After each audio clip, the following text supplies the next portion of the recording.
traffic ahead! Watch out for that!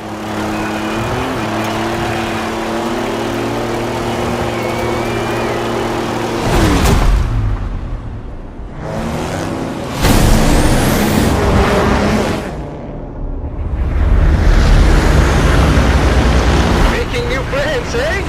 You go enjoy yourself. I have to go make another delivery.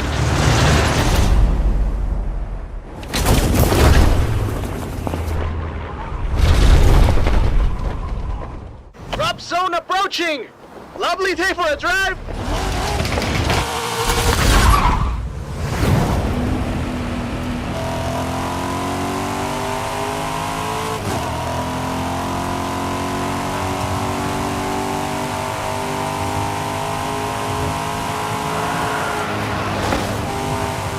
Track the storm! Tú sigue adelante! Keep going!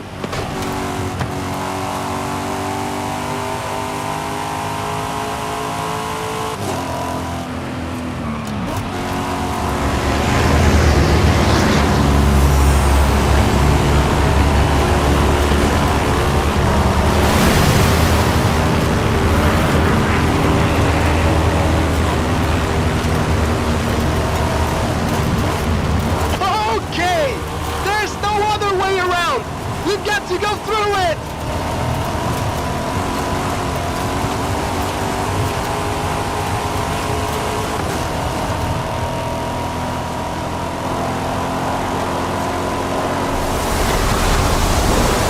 Woo!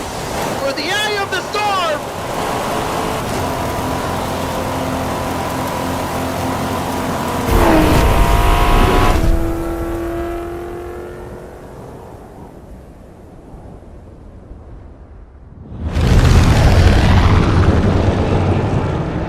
On my mark! 5, 4! 4 now, that's fine. This could get a little rough.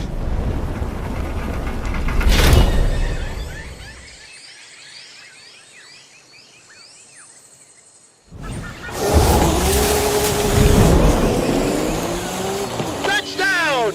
Not even a scratch! The jungle awaits!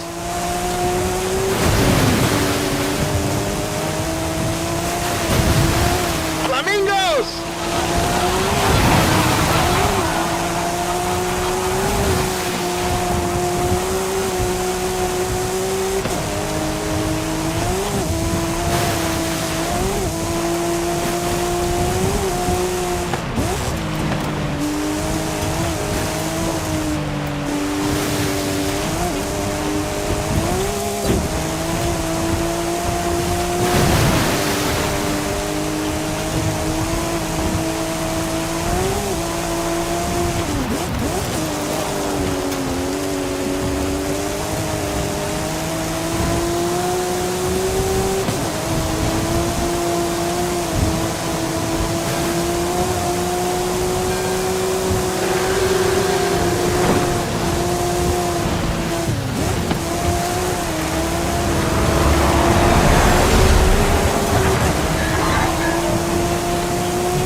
And guide you through the bridge.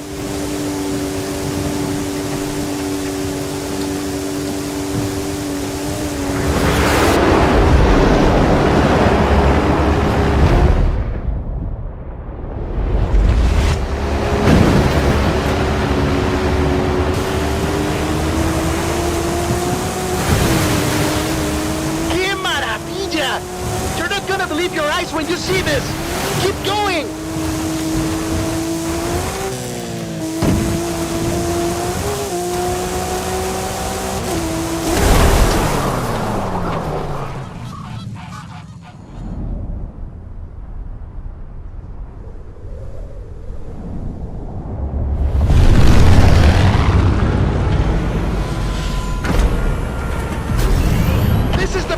Drop! The whole festival is waiting!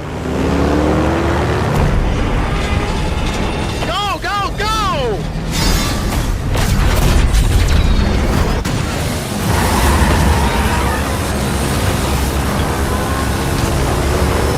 What do you say? Rest of the festival wins? Vámonos!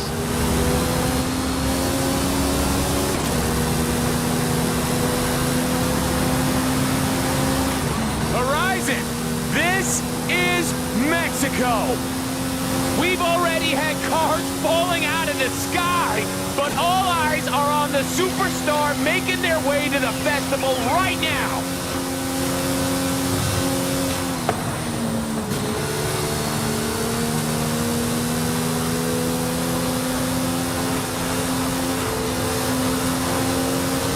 If you've just arrived at Horizon, Mexico, then you are in for a treat, my friends. Get ready for the biggest Horizon adventure of your life.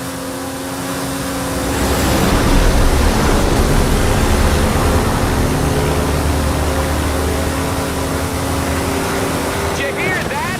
Well, that is the last inbound cargo flight racing neck and neck with an AMG-1.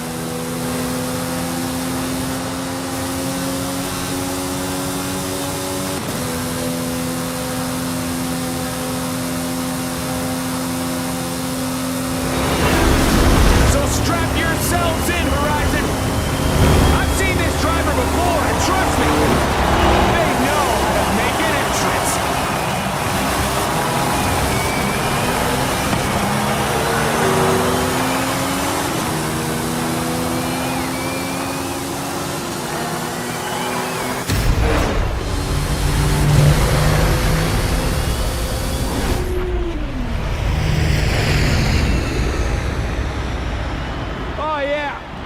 Day one of our Mexican Fiesta Party, people, and we are just getting started. Please welcome our #1 superstar to Horizon, Mexico.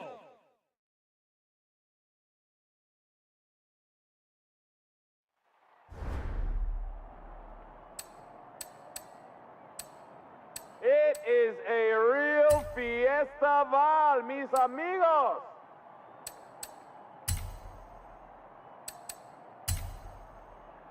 Got one of the best in the history of the festival. You just wait and see.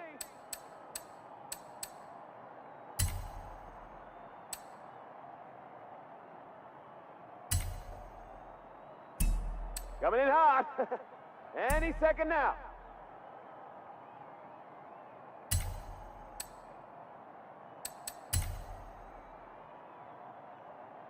Testing. Testing.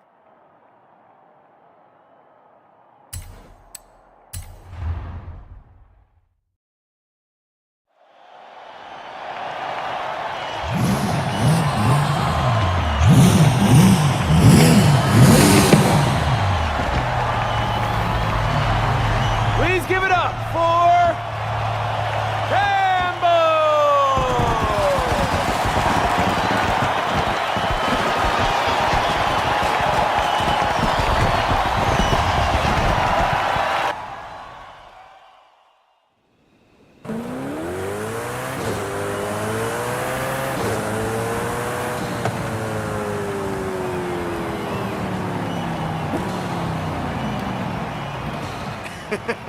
Hey, my friend, when you dropped from that plane, what were you thinking? I was doing all I could to not think about it. Jamie told me to expect big things from you, but nothing so... Espectacular? Yes, Haley! I have so much to show you. Cerros, desiertos, la jungla, pirámides, la belleza de México. Your pronunciation was muy bien, by the way. Getting better. Listen, if you plan on stopping by the festival at any point, you'll need one of these. No promises, jefa. I believe this is yours. How was your flight? Not bad. Exit procedure was a bit rough. Yeah, I bet. Come on. Rami will handle expeditions. I will coordinate festival logistics, which just leaves... Primita, ven! What do you call primita, primito? I saw what you did in the UK. Vamos a hacer de banda. Alejandra, right? If the rumors about what you can do with an engine are true, sure we will. Oh, speaking of, did we get that delivery? Arrived this morning. Yes. Mira, qué chulada. This is quite a collection. You've got taste. I'll get them over to the garage. But which one are you taking out first?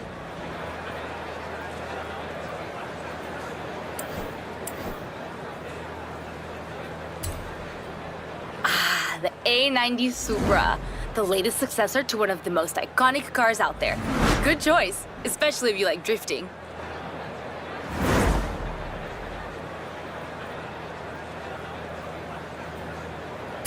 It's gotta be the Supra. Great. How about a personalized number plate?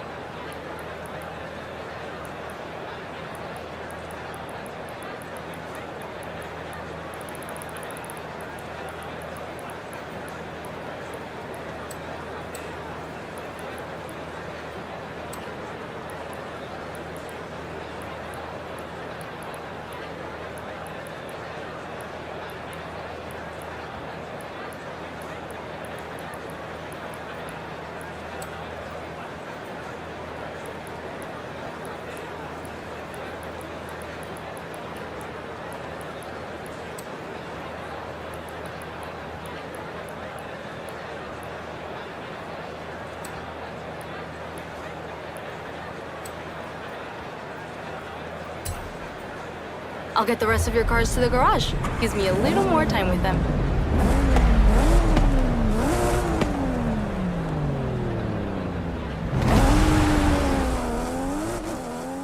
Hey, Campbell. Talk about making an entrance. I know you've just arrived, but our first showcase is ready to roll. We just need our superstar. Hope you're ready for this. Oh, I am ready. I'll be there soon. What is up, everybody? Scott Tyler here on the one and only Base Arena. The Horizon Festival has landed, and oh my, do we have big plans. But first, our superstar is here, and he is making his way to our brand new showcase event. Ready for On a Wing and a Prayer, amigo? You bet. What's that? Yes! Okay, Horizon, big news. I gotta go, right now.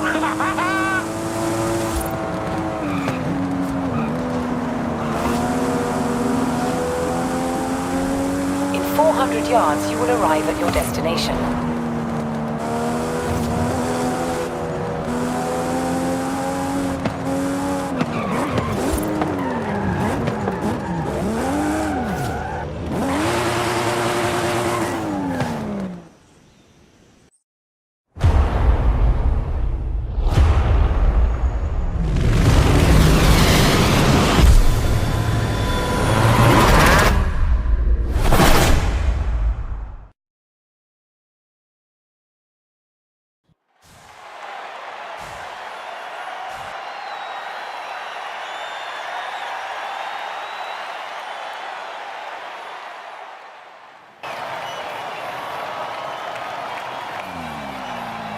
I'm not completely sure what your next showcase opponent is planning.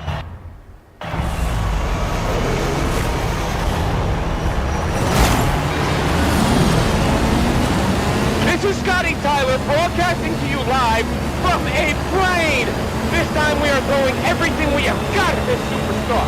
But good. Pilot, there's a temple on the runway. Temple on the runway!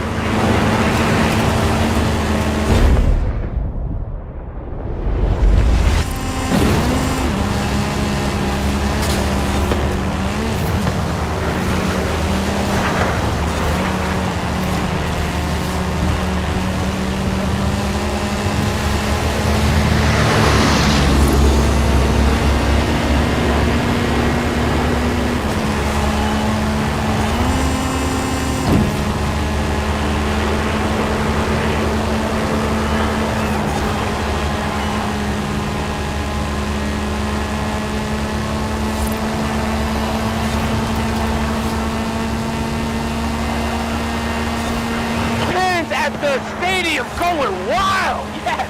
What's it gonna take to beat this superstar? Let's see! What else you got?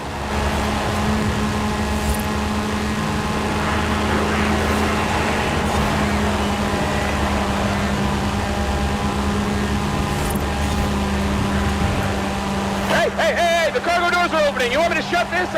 Oh, that was the plan?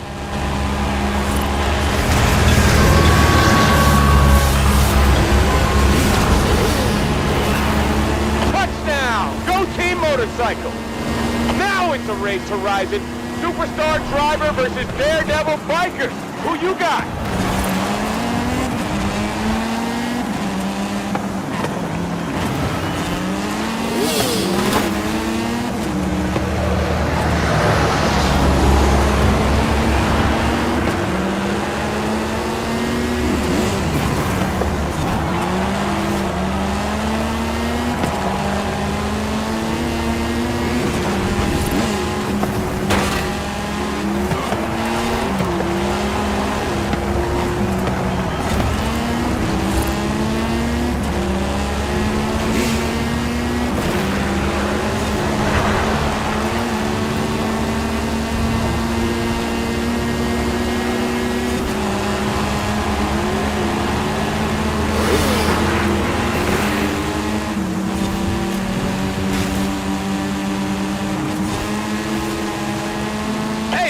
Did we lose a biker?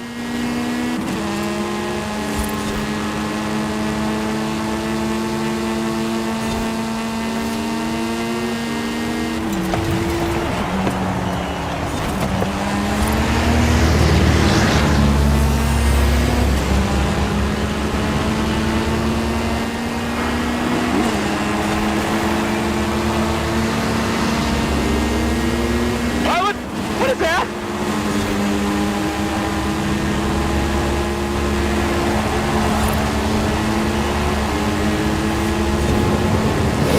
Wait, is that a wingsuit?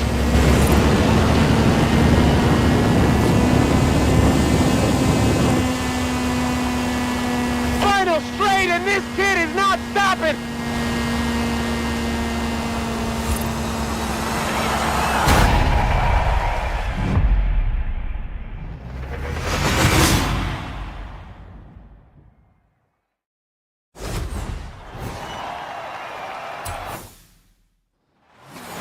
What a race! Oh, that was incredible! As a thank you from Horizon, you can keep the car.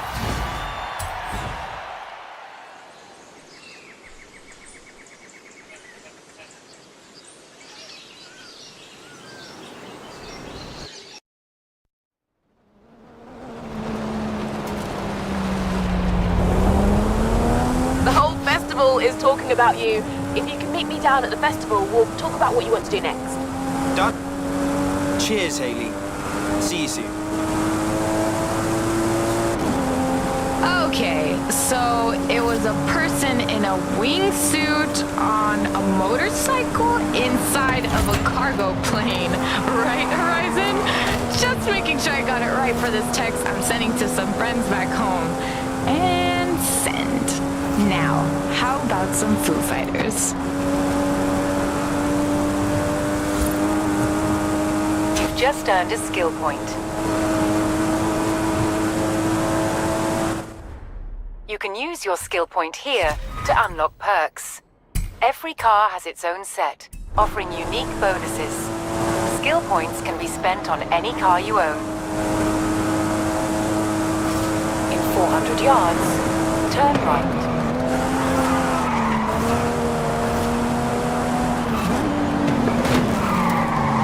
I've had a few requests come in, both in need of a talented driver. Care to take a look? My friend Carmen is looking to photograph some storms in the area, and she's asked for a driver with strong off-road skills. And Alejandra's requested a driver to help her search for a long-lost Vocho. With a bit of time before the next big event, who should we contact first? You sure we can make the schedule work? I can come back for the other one later. Yeah, I wouldn't be much good at my job otherwise, would I? I'll help Carmen. Roger that.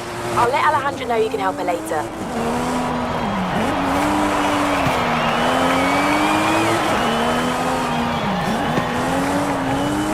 Hey, amigo.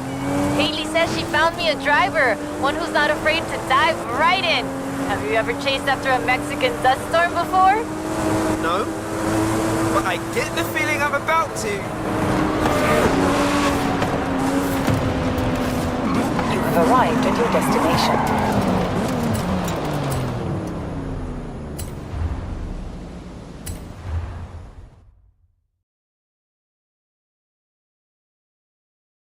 Oh, you're the driver everyone talks about.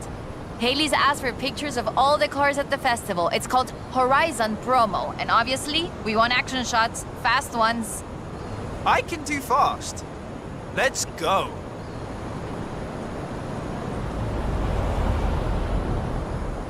For Horizon Promo, you just need to take a picture of your car, but it'll look better with a little drama. Let's head into the storm and find the perfect location.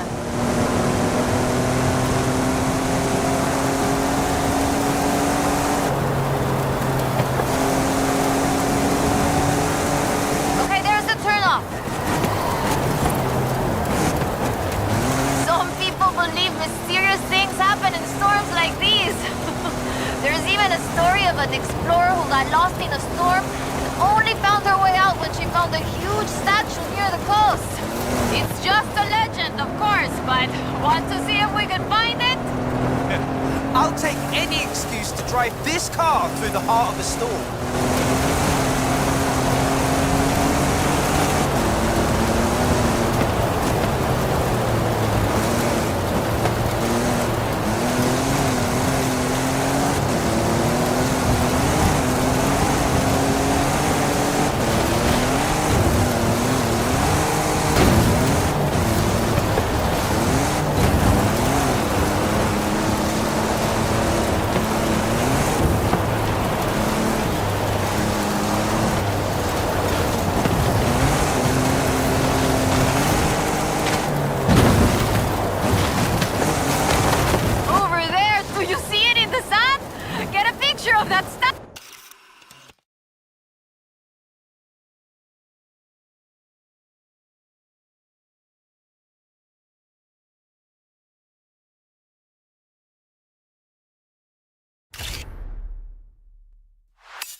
Oh, this is increíble. The photos look great.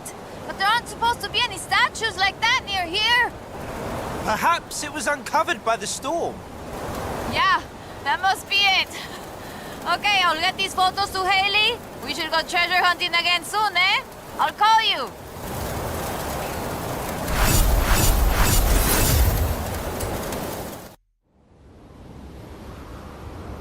Hey, Campbell.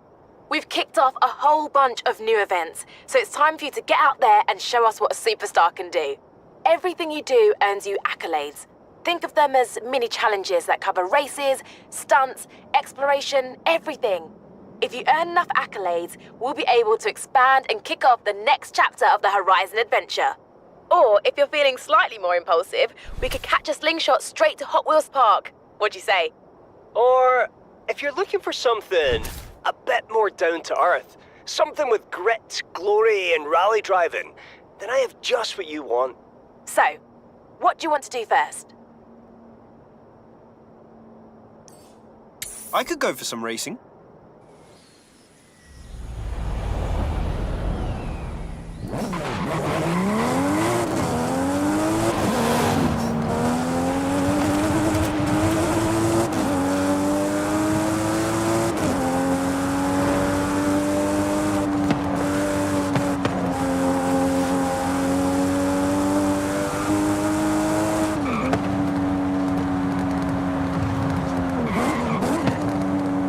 You have arrived at your destination.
Big prizes on offer every time. Have a wheel spin.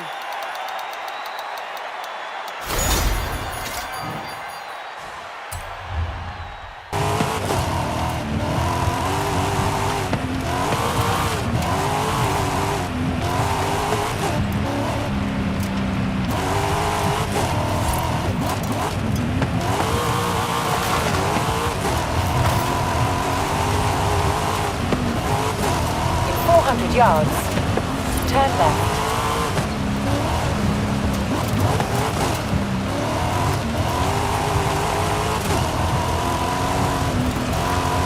Turn left.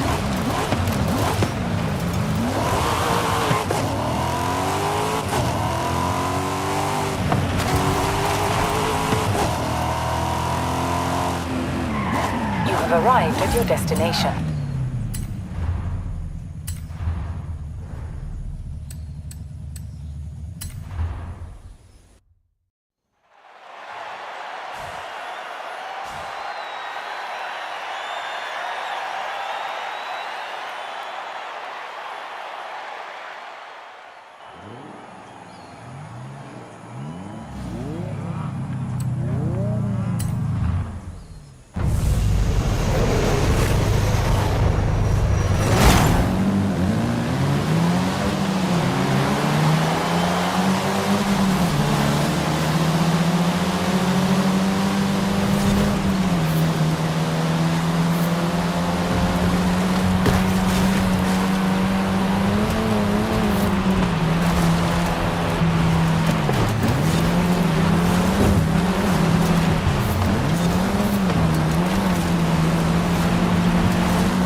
Campbell.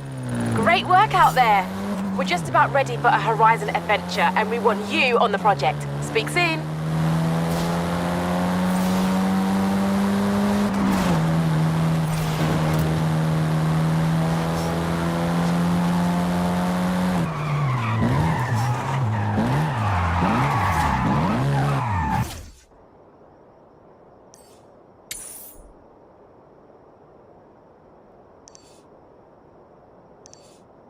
Turn around when it is safe to do so.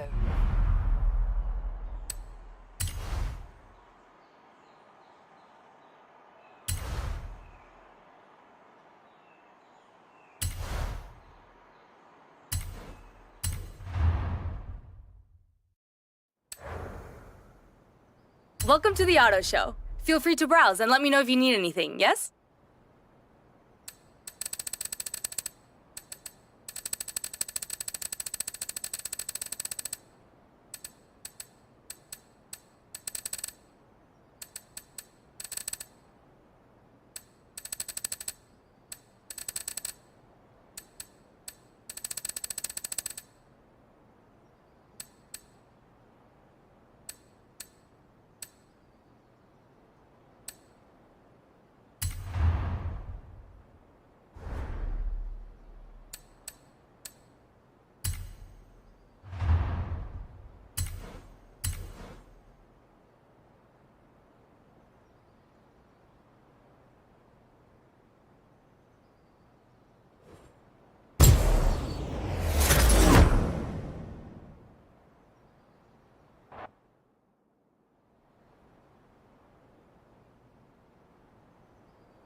In 400 yards, turn right.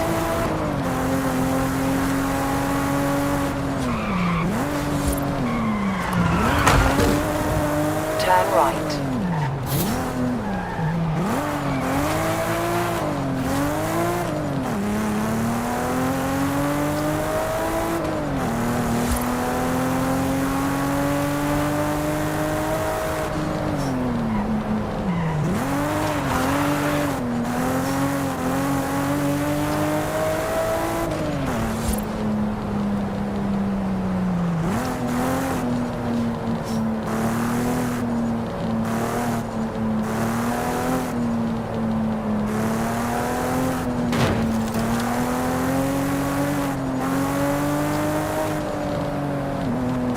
In 400 yards, turn left.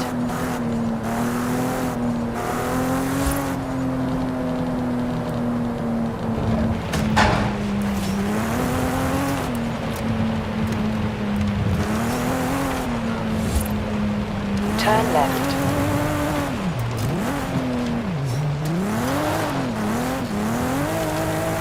In 200 yards, turn left.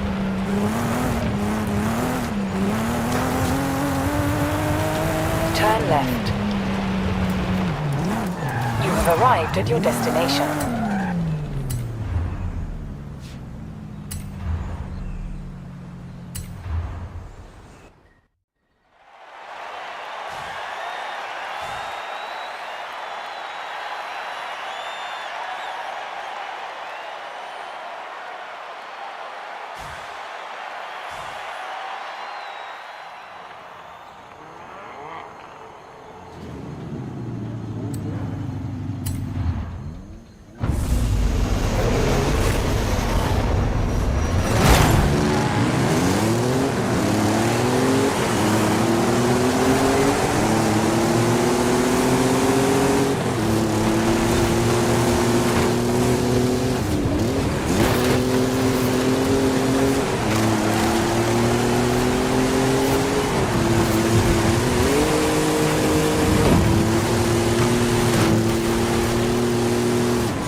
Hey, amigo!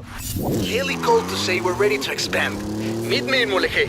It's time for our first adventure and another secret we've been working on.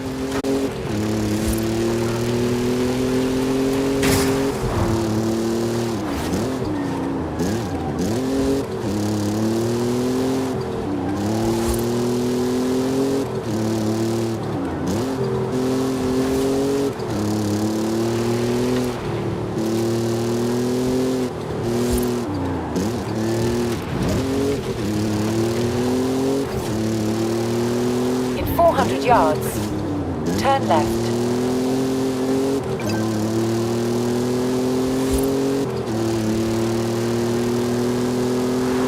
Turn left.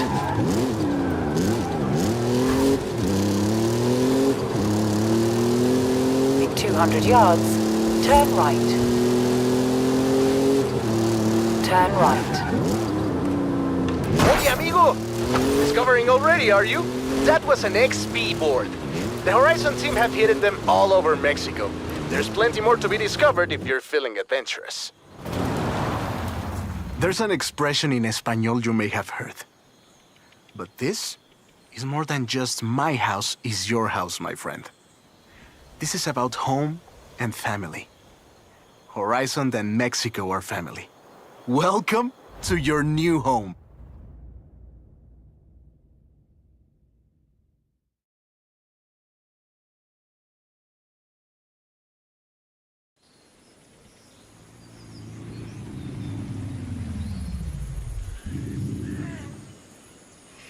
Take a second to look around. We'll leave as soon as you are ready. Check out your wardrobe. Pretty cool, no? You can keep your clothes in here and get changed whenever you're home. I hear you're the most stylish driver at the festival, eh?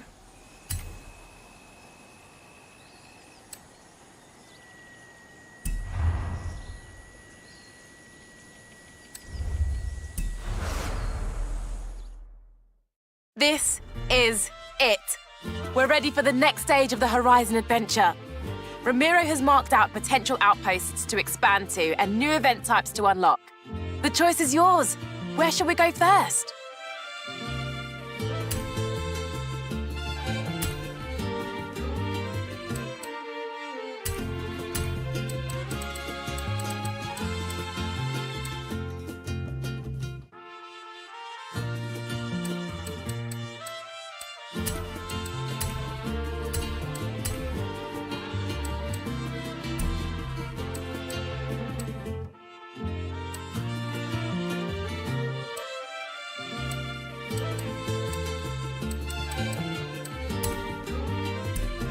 Horizon Apex will be the ultimate destination for road racing.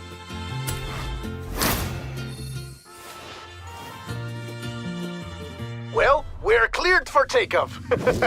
Come meet me, my friend. You will see.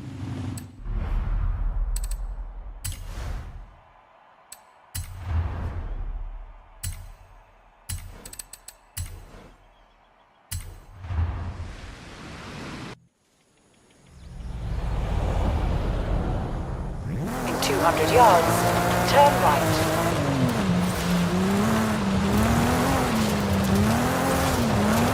Turn right.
200 yards.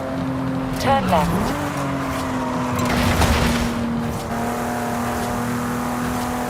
Turn left.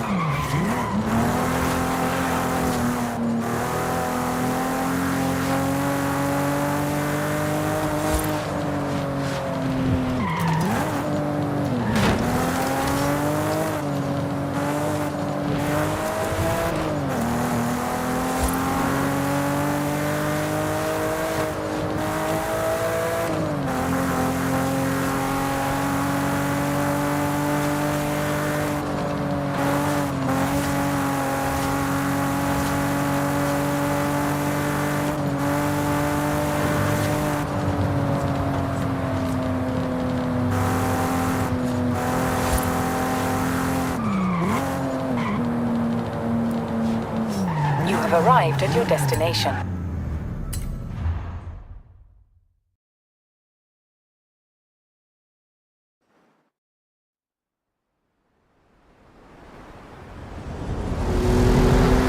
Horizon Bravo Niner! This is Horizon Bravo Niner! Do you read me? Look to the sky! Follow me and keep up! Nero! Is that you? Who else? I know just the spot to expand the festival, but the path takes us through the deepest part of the jungle. Do you trust me? Of course! Wait, why would I not? Then follow the road! I will guide you from the air. And pray the weather holds. Is it just me, or does that sky look glorious?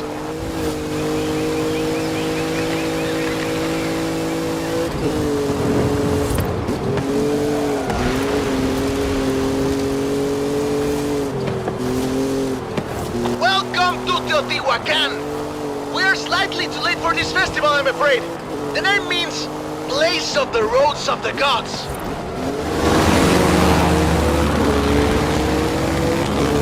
Going left here! Looks like we've got the storm god's attention!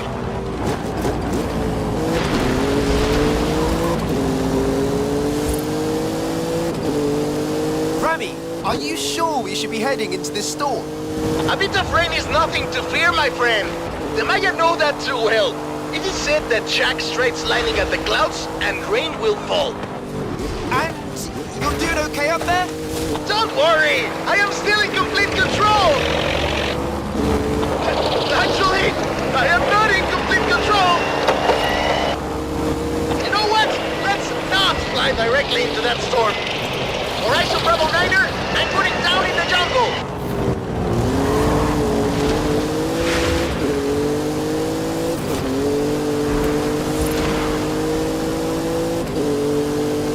Phew! Safe touchdown! Ramiro! Are you okay? Never better! Any landing you walk away from is a good one. I'm down next to some kind of flooded, temple. I'll send up a flare. No one's been here in a while. Look, even the excavations are abandoned. An expedition to a lost city, rediscovered by you, Ramiro Luis Miron, and the Horizon Festival. Hey Rami, I think I'm gonna take a look around. Find somewhere to put the beacon. Do not let me interrupt your Mesoamerican history lesson, my friend. You can come and get me when you're ready.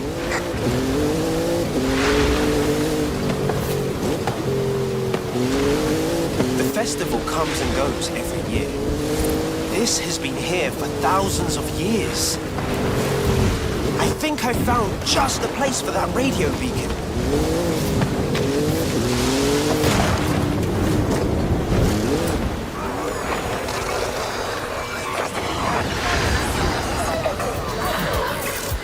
Una estación de radio oficial del Festival Horizon. Beacon is up and transmitting. Good work.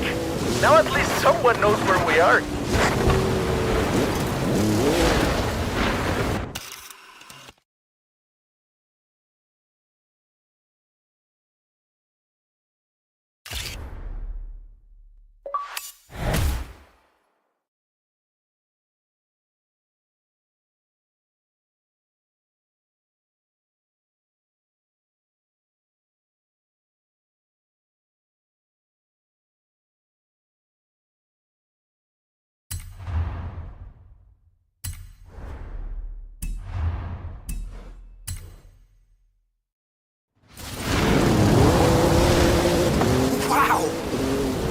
think I found the golden statue.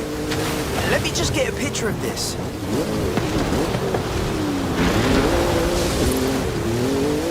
There's the plane! And our exit.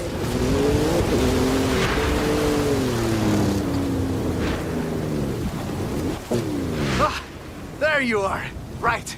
Let's push onto the coast. The storms can be bad, but the ancient peoples of this region knew the value of the rain. Whoa!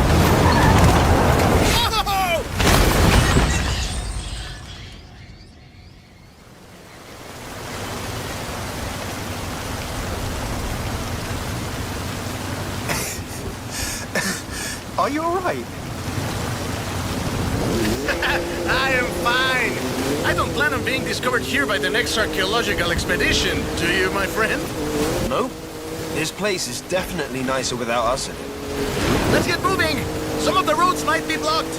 I'll navigate. It looks like there's one way to the coast. Through the heart of the storm. You can handle this, my friend. I trust you. Do your worst. We are riders on the storm. Riders on the storm! Fear nothing! Roadworks! We'll have to cut through the swamp. Take a right. I hope you like mud, my friend. Couldn't like it more. Let's do this.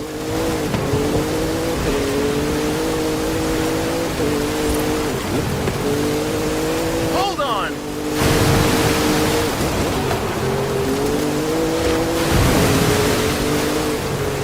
Can I see those photos? What? Now? Yes, I want to see. I really want to see them.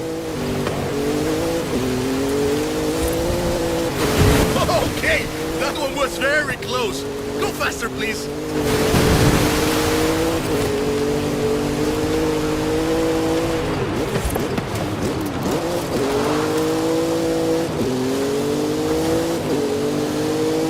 The clouds are breaking. Keep pushing.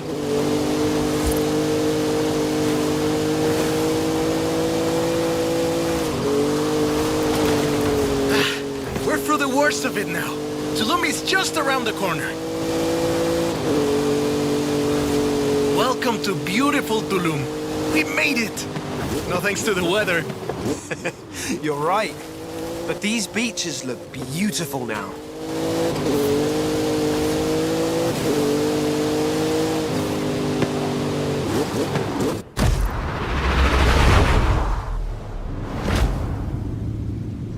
You know, I think this will be the perfect spot.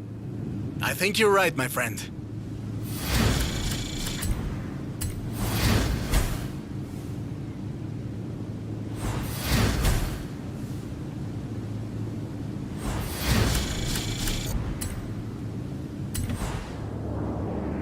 You made it! No thanks to Ramiro, no?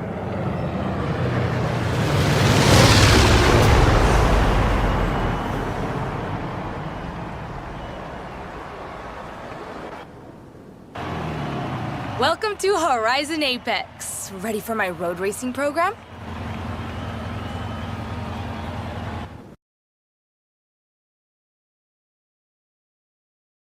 Not sure if you know this, but I'm a bit of a rally fan. Thought I'd take the whole gang along. So, you coming?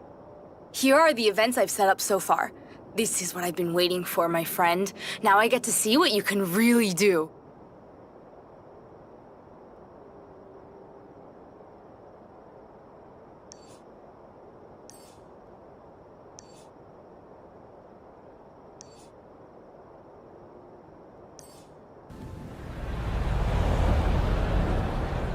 Hello, I'm Anna, your automated natural navigation assistant.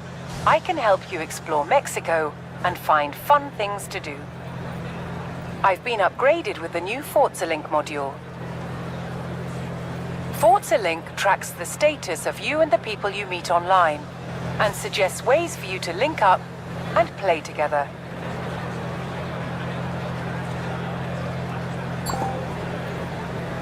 Hey, Campbell.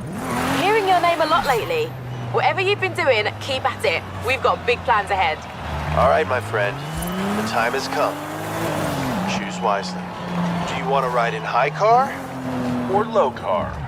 Every time you see this light up, It's suggesting a new way for you to link up with other drivers.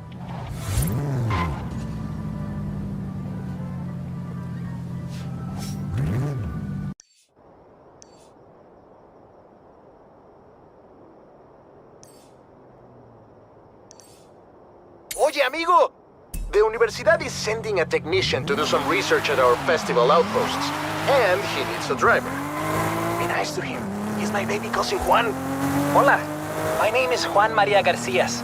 The university assigned me to conduct research at Horizon Outposts, and my cousins, Rami and Ale, said they could introduce me to a Horizon driver. Muy especial. And I guess that's you. Me? Hey, I'm just here to help. Thanks, Juan.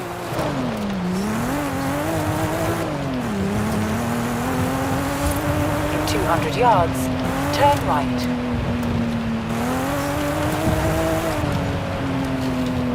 Turn right.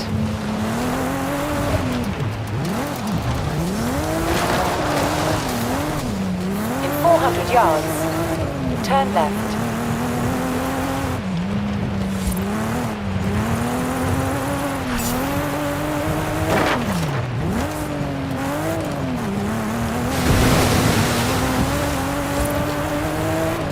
Turn left.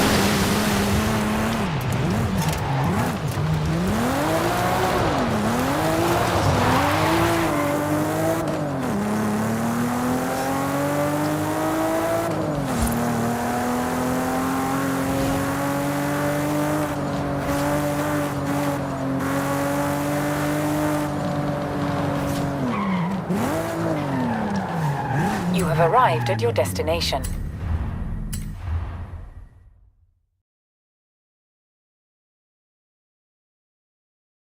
Hola.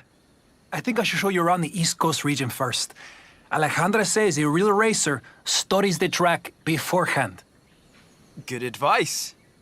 Besides, I talked to the university into letting us study the beautiful beaches and clear blue skies.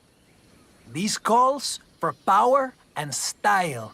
The Ferrari Portofino will do nicely.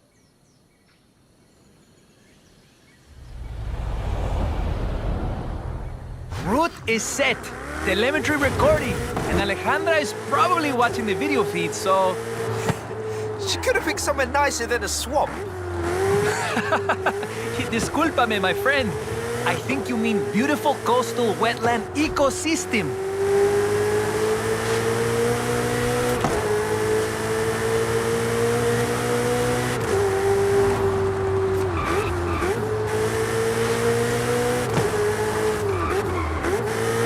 If you don't mind getting wet, Ale said she hit some bonus boards near here.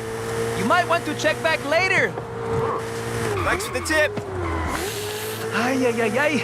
I wasn't supposed to tell you. Please, please, don't tell Ale. She won't be happy.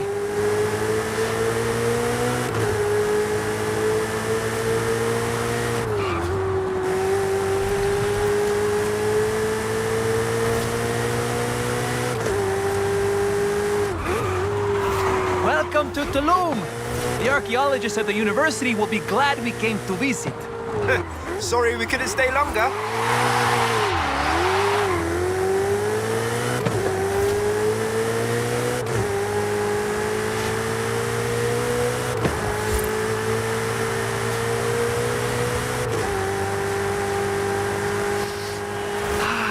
Wow! Fast roads and ocean views! The perfect location for Horizon Apex! Either you're very bored with my tour, or very eager to prove your speed to Prima Ale, my friend.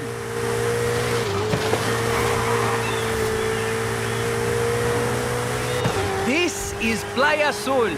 It's a nature reserve. Try not to disturb too much sand. Ah, such beautiful weather. It just makes you want to sail away to the horizon and I mean, fascinating climate data. It's fine. I could get lost here too. Maybe some other time when Ale isn't checking our telemetry.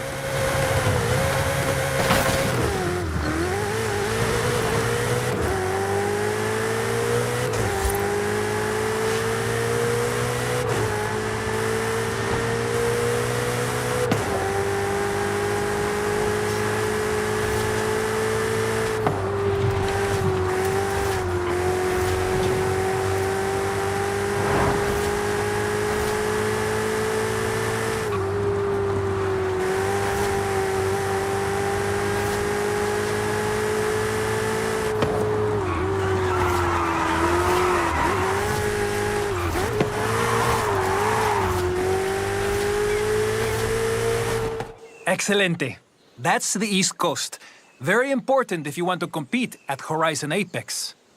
I have plenty of vehicle data for Ale, but there must be more to find in the region. I'll be in touch. Yeah, that was fun. See you soon.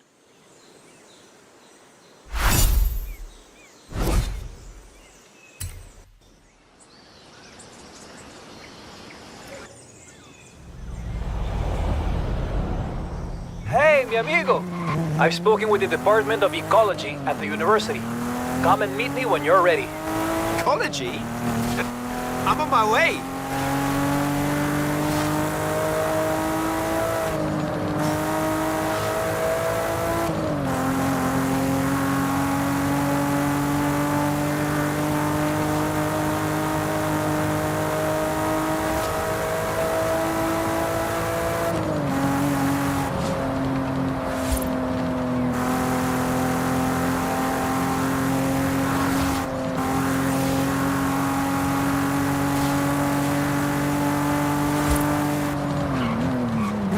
In 400 yards, turn right.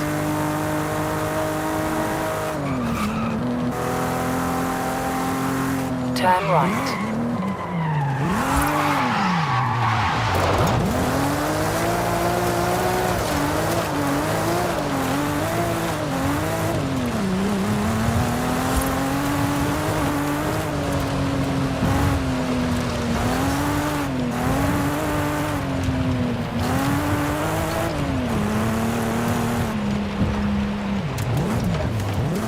You have arrived at your destination.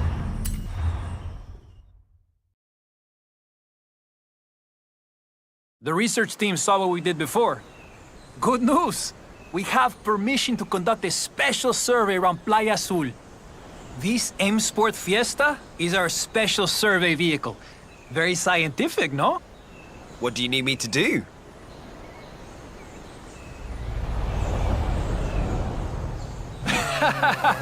Simple. Throw as much sand as you can, my friend. I'll record the data. And your skill chains. So long as it's for science. Down to the beach.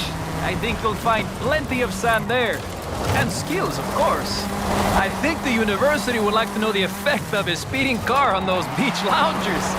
These might look like random destruction, but we know. Very aerodynamic.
Excitement increases as traction decreases, you see?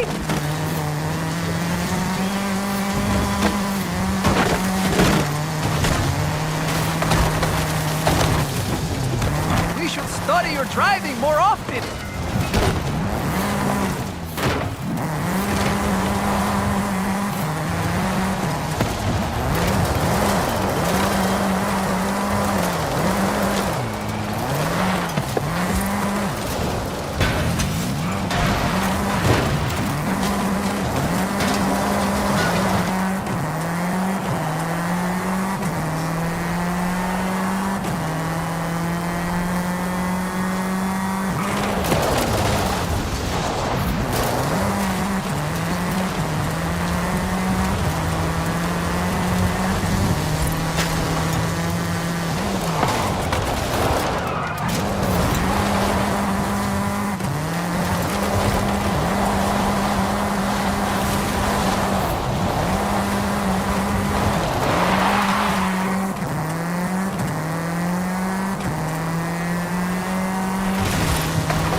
I'll send the data over to the research team.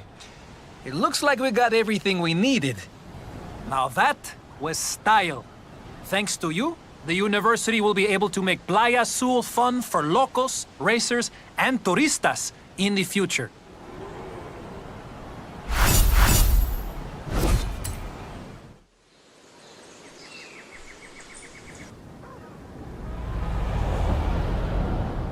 Ay, my friend.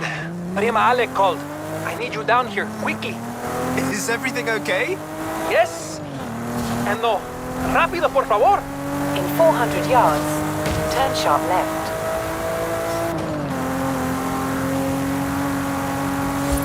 Turn sharp left.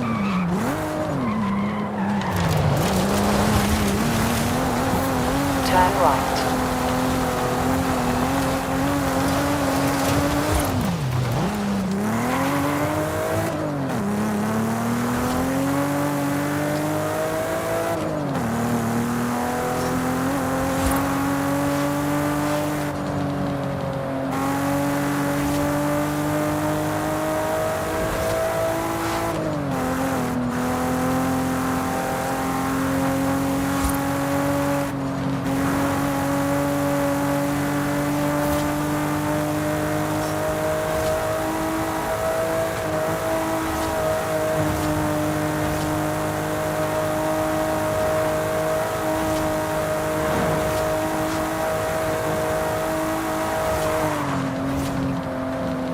At the roundabout, take the third exit.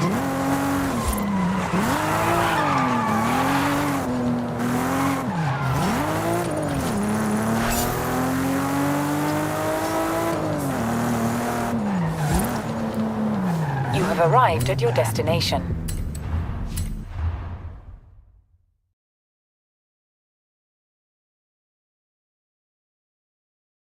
The university has asked for a complete survey of Mexico, east to west, coast to coast. And Ale wants complete telemetry for the racers at Horizon Apex. That's why she gave us the Yesco. We'll never be fast enough for her. She's the best racer in La Familia. Don't tell Rami I said that, but...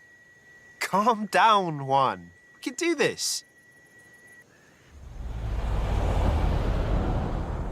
Okay, we'll take the highway so you can really open it up. Here's the thing. We've also lost the traffic density telemetry.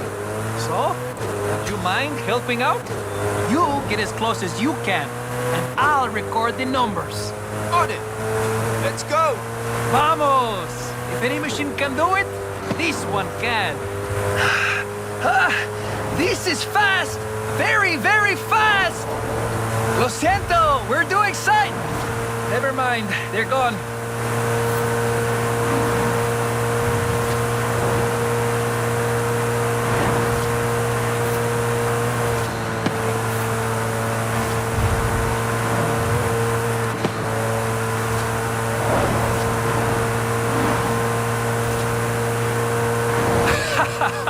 I don't want to see the telemetry on how close that was.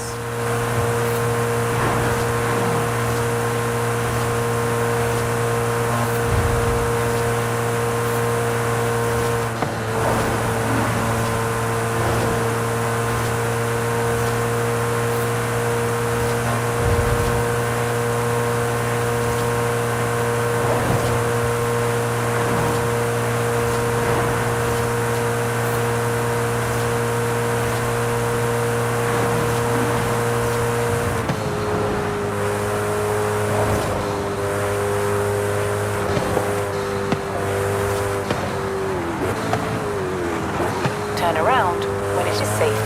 It is safe to do so. We did it! Now, discúlpame. After a drive like that, I need the baño. Forget the university. I have to put together a presentación for Ale. She wants her Horizon Apex racers to have the best. I just hope I have all the telemetry she needs. Relax, Juan. She'll love it. Your family. You know what? You're right. Gracias, my friend.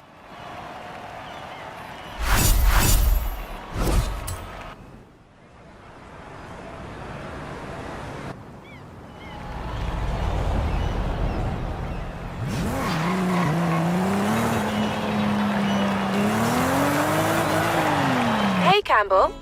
That's it. It's time for an adventure. Here's the thing. It's not all about expansion. We also want to build out existing outposts with bigger race programs and more events. Expeditions into the unknown, or new adventures in our own backyard.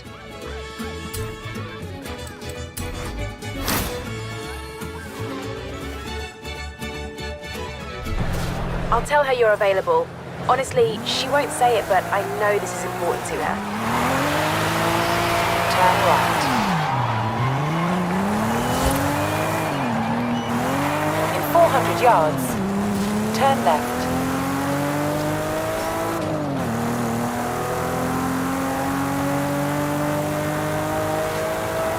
Turn left.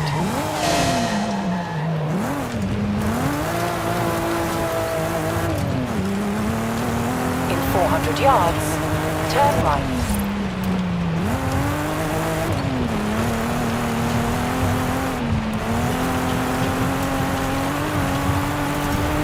Turn right.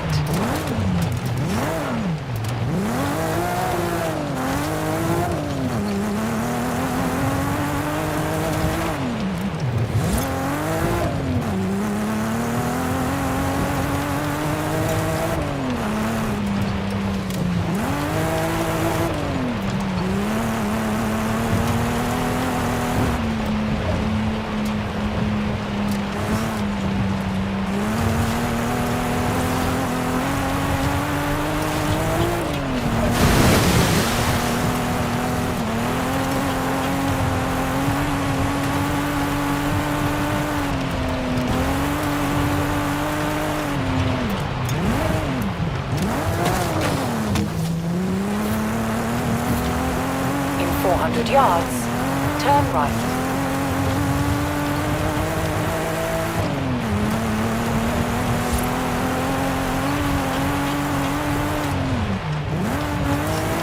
Turn right.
To unlock this perk, you first need to have unlocked an adjacent perk. You have just unlocked a permanent perk. This applies a permanent bonus to this car. You have just unlocked a temporary perk. These offer a limited number of uses to this car.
400 yards, turn right.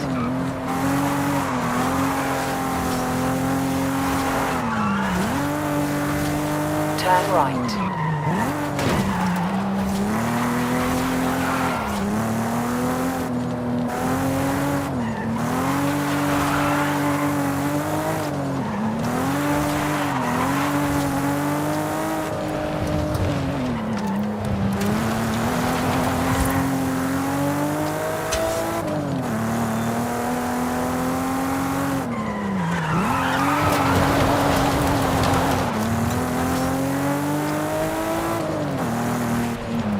In 400 yards, turn left.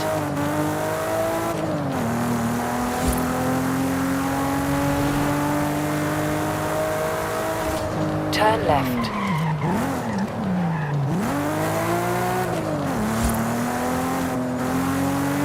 In 200 yards, turn left. Turn left.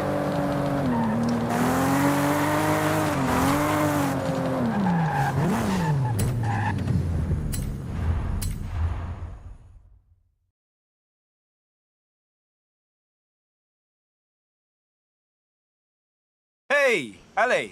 How can I help? Jump in the buggy. I'll tell you the story on the way.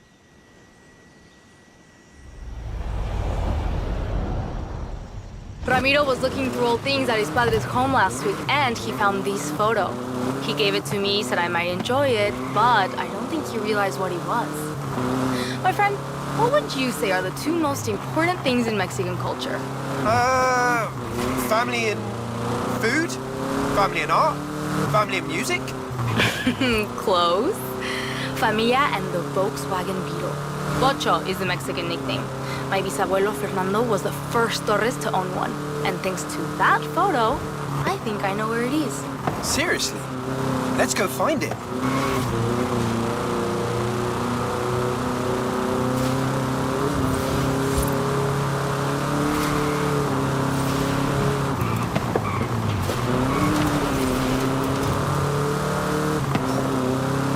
So, tell me about him. Bisabuelo means great-grandfather. But in the family, he's just Papa Fernando. We never met, but everyone says I'm exactly like him. Loca por autos. You have to understand, in Mexico, a bocho is like the family member that lives in your garage.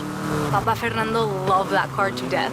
And I think Muerte finally came for it on a muddy road near here. He took one last photo and left it there. So, that's where we're going. If you can find it, I can get it running again. I really hope we can save it. Let's get up into the hills. Look for a turnoff. There should be a road or a track.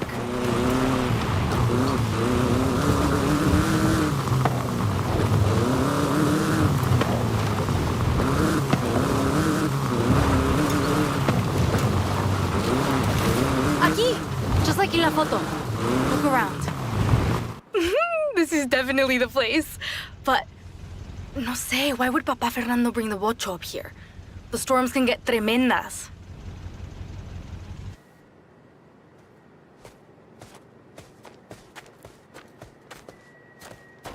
Let me just get the door. Está aquí. It's really here. We found it for you, Papa Fernando.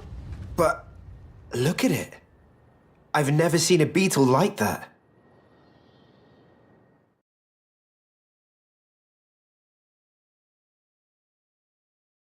Oh, the weather's closing in. I don't like the look of the roads around here. You drive the truck. Got it.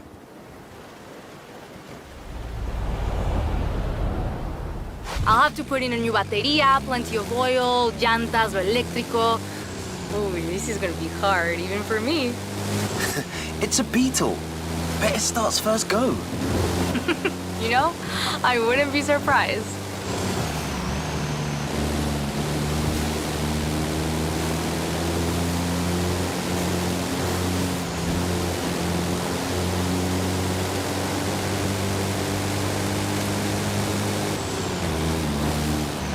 Keep an eye open for roadworks.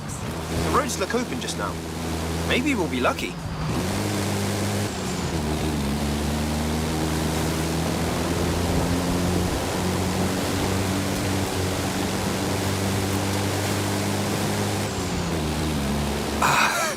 maybe not so lucky after all. Ah, looks like roadworks. Can you find a way past it? I think I can manage that. That's one way through. What are you gonna do then? I have muchas ideas. That's the thing about a bocho. It's not just a car. It's a lifestyle.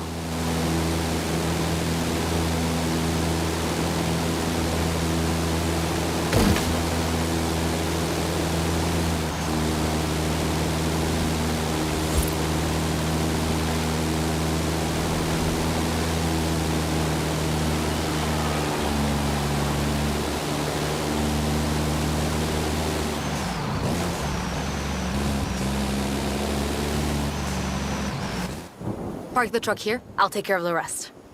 What did I tell you? Finding lost cars isn't magic. It takes good luck, hard work, and sometimes a drone. Ooh, my friend. The hard work is just getting started. Call you soon.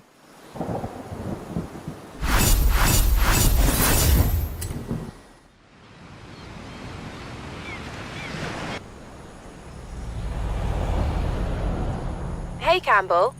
I know you're busy, but I have, festival facilities way over capacity. So if you wanted to push for that next big expansion, that would be very helpful. Hey, mi amigo. I've been working on the bocho and learning more about Papa Fernando. Come meet me when you have time. I'll show you what I mean.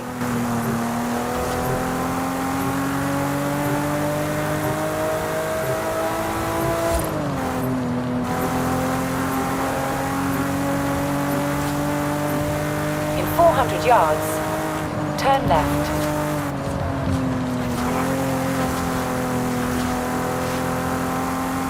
Turn left.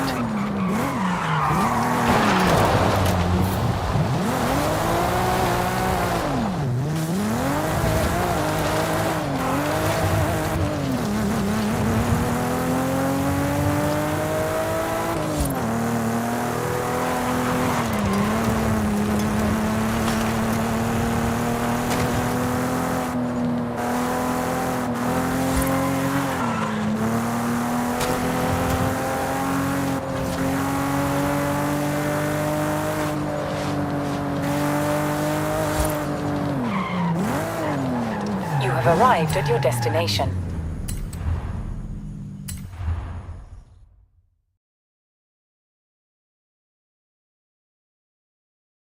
Hola.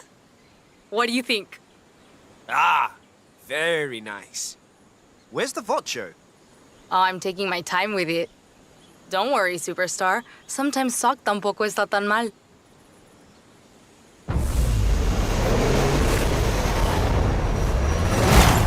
May the best mecánico win. Ah, so that's how it is. Okay then.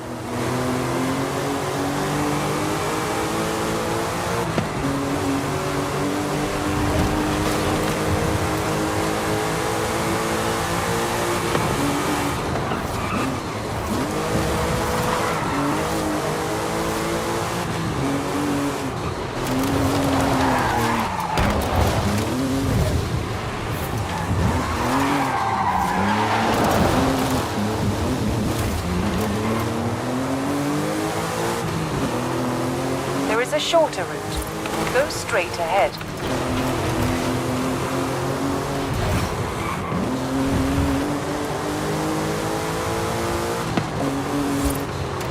This is a technical route. Lots of city turns, but the next checkpoint is outside of town.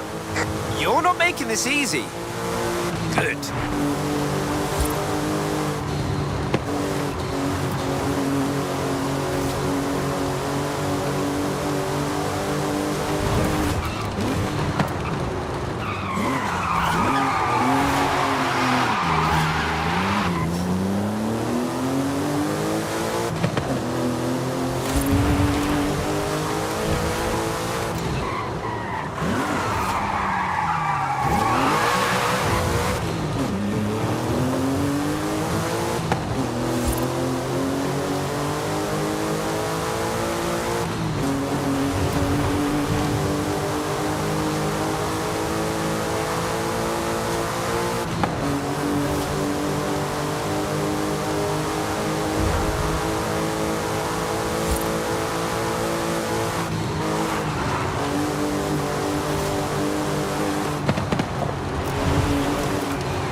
fun!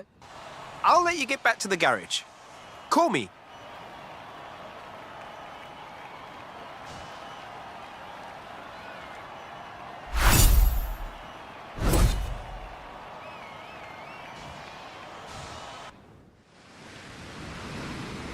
¿Qué onda, amigo? Guess who has the watch running as well as it did in 1963? It would be really good for some rally driving. We could do that here. If you prefer rallycross and showing off some gymkhana skills, we could do that here. You choose and meet me there.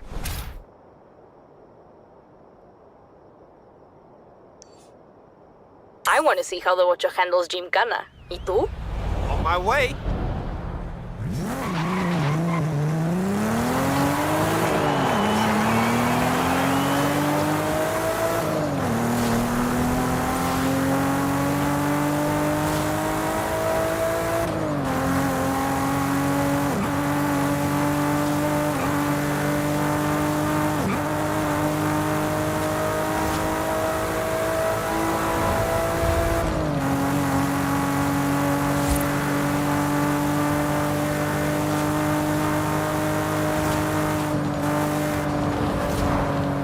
In 400 yards, turn right.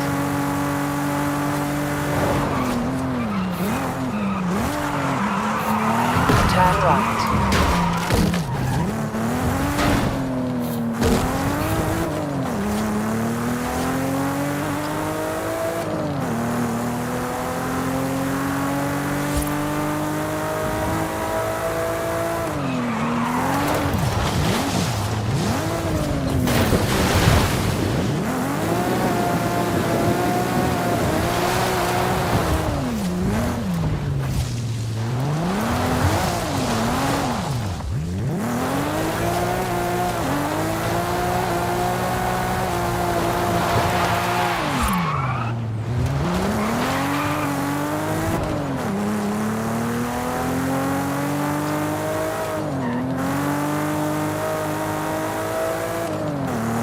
In 400 yards, you will arrive at your destination.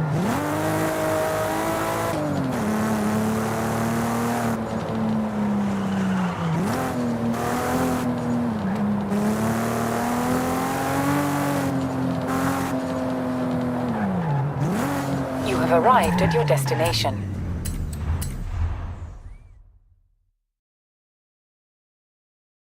What do you think? Mi tío Victor told me Papa Fernando used to race around Guanajuato. Before street scene, before Horizon, before they even called it Gymkhana. It looks great. Can I? You bet. This is a great area for some Gymkhana. I've set up a course. Show me what you and the Bocho can do.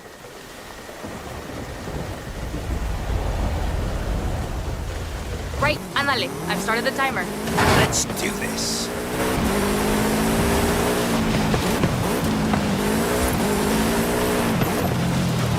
When I was working on it, I found some mounting bolts up on the chassis. I think he was messing with the ride height somehow. Not sure why yet, but he was way ahead of his time with his car.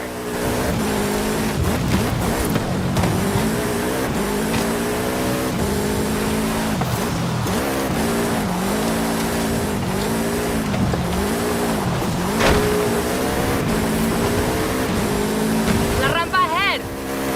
Why, Bocho?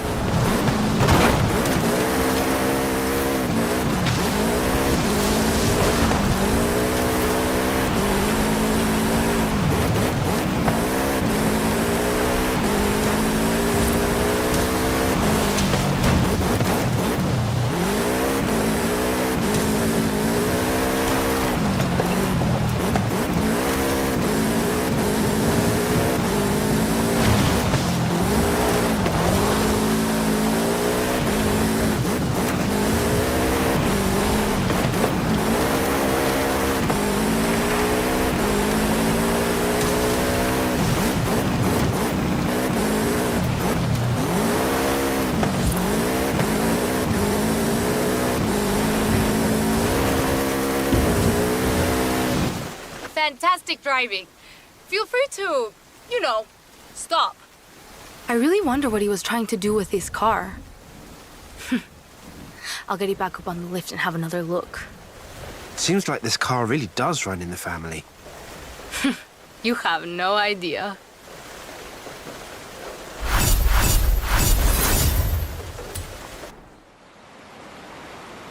¿Qué onda, amigo? Mi familia has been coming to visit the Ocho while I've been working on it in the shop. They've told me the most amazing stories you wouldn't believe. Tío Oscar says Papa Fernando actually drove for a rally team for a while. He competed in the Baja, maybe even Dakar. We could recreate one of his runs. Tia Sofia told me he once put his Ocho through the roof of a building. We could recreate his jumps. Probably leave out the building, though. Your choice. I'll take care of the setup.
If this is your first time or your usual time with us, then welcome to Xbox Era. We provide a platform for the Xbox community from our forums and Discord, our main site with the latest news and reviews, and our podcasts like the Xbox Era podcast and You Had Me at Halo. We exist, our focus on the Xbox platform front and center, because so many media publications out there don't. We love this community and believe Xbox really can be the very best place to play. If you love what we do, help us. You can join as a YouTube member, or even better, subscribe to us on Patreon. You help us grow and get plenty of perks to enjoy as a token of our appreciation. Just head to patreon.com/Xbox Era. And as always, thanks for sticking around. This podcast is brought to you by Patreon executive producer Torn Raptor.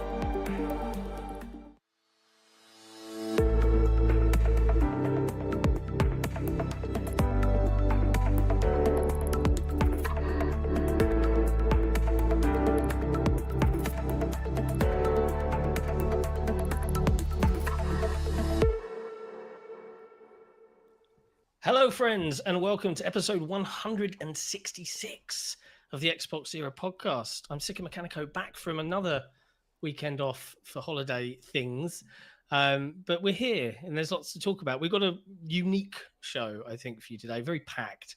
But as your Xbox-centric publication that's funded by the community, we welcome you. We're looking forward to talking to everything today. We've got a good lineup, I think. Joining me, as per usual, is Special Nick. What's going on? We have Jesse in the pulpit. He'll make an appearance later, but replacing Jesse as the third panel member is Klaus Eriksson from the Wishfully team, who recently developed Planet of Lana, which was fantastic. Welcome. Thank you so much for having me. I'm excited. Thanks for making the time. That's a hell of a title there, third panel member. And I'm a bit nervous now. This is an official. When you're on the crew, you're on the crew. It's not an interview, mate. You're just part of the panel. You know. It's all go now from here. Welcome to the team. We don't pay anyone. Thank you. That's all right. That's okay. I'm in it for the love. No, that's good. That's good. And we're rapt to have you. So it's a pleasure to have you along. As always, chat. We welcome you. We know that everybody this weekend is going to be chit-chatting about FTC and Xbox and all of the hilarious shenanigans that's been going on stateside. We'll be getting that to later in the show because we want to talk a little bit about Planet of Lana and what that game has done to Game Pass and how many people have loved it. But before we do all of that, as a personal reminder, because, I was off last week and I don't know if Nick does this as well as I do, I'd like to remind you that we only support because of you guys. And if you do love what we do, head over to patreon.com/Xbox Era, where you can pledge your support or become a YouTube member right here. And keep your eyes peeled on xboxera.com for the latest and greatest in Xbox news. Anyway, now I've done that boring bit. Klaus, welcome to the crew. Thank you. You've just shipped Planet of Lana, which, notwithstanding, Xbox Era's review was glowing. Right, we absolutely loved it. We were featured in your accolades trailer, which is always a nice thing to see because it's like a little reward for our work. Had to be there. We were so grateful. Thanks, guys. But mind blown a little bit. This was Wishfully's first game. How did you pull off a first game? In fact, let's do two things. How did Wishfully start, and how did you make a pretty damned fantastic indie masterpiece as your first ever release? Oh well, thank you. That's a big setup for a question there. Yeah. Well, to the first question, how we were founded. Sorry, we'll get to the funded. No, but it's the brainchild of Adam. Like, told the story a few times, but me and him are old friends. Like, we've known each other since we were like 12 years old. And we've been collaborating on projects since then. We went to high school together, like sort of like a really media communications focused high school. And then we actually had, before Wishfully, we had a video production company together. But Adam's always been really into video games. That's always sort of been his dream, that he wanted to do. And then one day he drew this the key art that you've probably all seen for Planet of Lana, with when she's just standing with Mui in the field and like looking up at the robot. It's sort of the one we use for like most things. So and he just sort of sent that to me and a bunch of other collaborators and friends and said, like, I think, you know, there's something here. I think there's a video game. And it just seemed like everyone who saw that art like just sort of agreed that, like, yeah, okay, you know, it evokes questions, and like it just like, you know, the art style was so pretty. And then I guess, like, you know, once he realized that was gaining traction, he started Wishfully, or like, you know, decided to have a go with it in, it would have been 2018, I think we started. The sister studio, sort of like the actual OG, he jumped on board like first with Adam, I think. And then you know, we started the company, and a little bit later Thunderful came on board with the funding, like, but we pitched the game for like a long time. I think Adam says, you know, he did over like 100 pitches or something like that before we actually found the funding. that blows my mind. That's surprising. Like, looks like you mentioned the concept art, and you look at the game just visually from a visual perspective, and it's so arresting. So it's like I'd be surprised that I was shocked that it took that many pitches. Like, wow. Yeah. I mean, you know, it's it costs a lot of money to make a video game. It does. You know, I don't blame people for not you know, taking a chance on unproven people. Like, even though we've all sort of been in the creative industries have long careers, like, you know, in animation and film.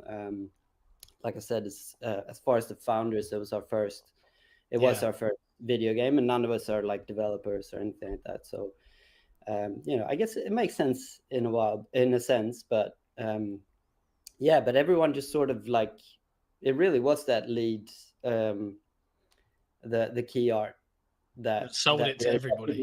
Yeah, and it was the same with Takeshi, like our composer Takeshi Furukawa, when he came on board. Like, you know, we only had like a couple of concept sketches, and the boys were at I think it was Sweden Games or something like that. And it was a British journalist came, and he just sort of saw these like sketches that we had, and wrote a piece and said, like, this looks really interesting. And this is before Thunderful, before any funding, anything. And Takeshi just emailed Adam out of nowhere and said, like, just based on a few images, saying, like, I really would like to work on this. And Adam thought it, like, he thought someone was trolling him at first, because it was like literally like the way we were pitching the game early on was like Inside, what was it? Oh yeah, Inside meets The Last Guardian in a Studio Ghibli universe. Mate, that's a good good amalgamation of good my summary. opinion. Right? I can agree with that. I'm on board with it. That pretty much stayed the core concept. But then, so when obviously The Last Guardian composer got in touch, Adam thought like it was a joke, because, you know, but it wasn't. And now we have a pretty dope soundtrack. And you know, on the soundtrack, I mean, it plays. I mean, it's incredible that, you know, my partner's classically trained, and she was like, "Oh, I was getting hints of Beethoven and stuff like that as inspirational pieces." But I've got an amusing anecdote for you. Like, so the soundtrack is incredible, and big thanks to the team who sent it across for me to use in the video review, because I think it just brought it all up a notch. I've actually listened to it a bunch, but one of my favorite moments. So my 9-year-old son, he saw me playing Planet of Lana with the review. Can I play it yet? I was like, no, you're not on my PC, Sonny Jim. You can wait till it comes out on Game Pass. It dropped. He spent 2 days, 2 or 3 evenings in his room, and he only called me like 2 or 3 times to help, right? Yeah. But I walked past his bed the second night, and it's like 8:30 p.m., 9 o'clock here. He was meant to be asleep. But I could just hear through behind the door, He was just Wow, humming the that's tune to himself, awesome. and I was like, That's and it's awesome. incredible. Like, I think one of my favorite pieces is the chase. I don't want to ruin it for Nick because he's not fully finished it yet. Yeah, It's the fair enough, chase, yeah. like that build up. I was like, this is great, and that came out of nowhere. There's so many bits in the thing that are elevated by that soundtrack. So that must have been quite a get to have him work on board and produce something so amazing. For sure. And like, I think like coming from like Swedish people we're pretty minimalist, like, you know, as a as a foundation, like, and I think what we had, like, because obviously it's not a very, we were super Ghibli inspired, and the music there is like usually a lot more like sort of expressionists, like minimalist, like, you know, some piano that sort of doesn't really go anywhere. It asks more questions than provide answers, sort of thing. And I think we like initially both me and Adam were like, it'd be cool to like actually go full on and like do something similar, like keep it quite small. But I think when Takeshi came in, he sort of disagreed with that and said like, nah, we should go like full John Williams, like you know, orchestra and everything, and obviously it was literally orchestral. Like they recorded it with a full orchestra in Budapest, and it was a Hungarian wild. Yeah, that was one of the wildest moments actually for me, like just because obviously I'm in Australia, the rest of the team are in Sweden, and like just getting those videos from Adam when he was down in Budapest, like recording this stuff, and you see like all these musicians just playing the music from your games. Just it was wild. Mind-blowing moment. So you're the only one not in Sweden? Well, our sound design, well, obviously Takeshi is in Los Angeles, but out of like the founders and the core team, and then our sound designers are actually based in Turin in Italy. Oh, okay, all right. So there is very much a remote aspect to the studio then. Yeah, for sure. Yeah, it's turned out that way. Yeah. Yeah. Because I know we've had like Thomas Mahler on from Moon, and he told the story about how that entire studio is just all over the planet, and I had assumed that most of your studio was in a similar boat, but I guess it's like, I mean, most of the core team are in Gothenburg, but even like in Sweden, we have a couple of people working remote, and like, you know, obviously it's possible these days to do it. So right. I don't know that, like, you know, if it wasn't for the fact that, because for people who don't know, I'm co-directing and I wrote Planet of Lana, but I don't know that if me and Adam didn't know each other so well and had been collaborating that long, I don't know that, you know, Australia and Sweden specifically would have worked out that well. I know how you feel. I know how you feel. Having to work with an Australian, it's a nightmare. Mate, so you're not going to get any coffee anywhere else like you get down here. You're not going to get coffee. Flat whites, mate. Mate, you just the flat white. You think Europe would be the place, but nah. And Klaus, you're up in Sydney, mate. Come down to Melbourne for a bit, and then next level coffee down here. Beautiful, unbelievable. I haven't been down for years, actually. I gotta go. I'm really keen. You do. We'll catch up, have a coffee. For sure. Sounds good. 100%. I'll be there when I can next afford a flight. So how did you wind up in Australia? Was it for your partner? Yeah, that's it. Yeah. So we were running our production company, me, Adam, and Dan from the studio. And at a certain point, I think everyone just sort of went like we were doing mostly animation and stuff like that. So at a certain point, everyone just sort of went like, we could live anywhere and do this, really. Like, we don't have many face-to-faces. And everyone just sort of went their separate ways a little bit. So that's where that started. We moved to Spain. I met my partner, and she turned out to be Aussie, and I really like Australia. So we moved over here in 2017.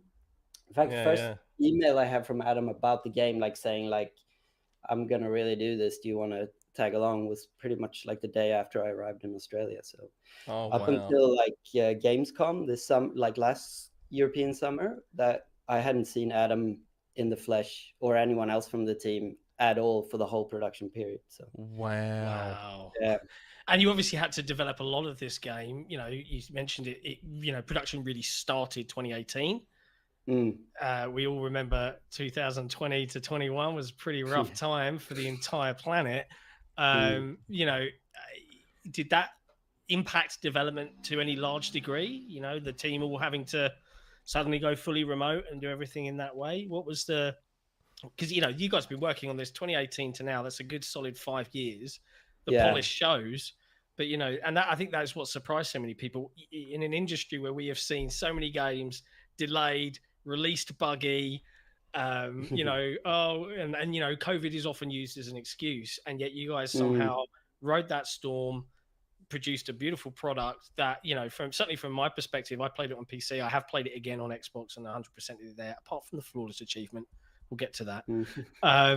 But what was that process like? And was polish, was there a certain point where we're done and now we can just polish to a fine sheen?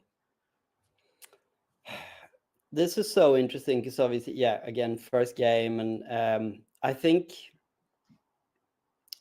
big kudos to the dev team because polish probably went on for a lot longer than it should have.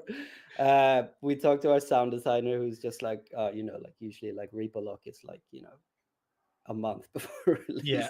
But we had a really stable product. So I guess we could sort of afford to polish right up until the end. And a lot for me was just little story polishes, just little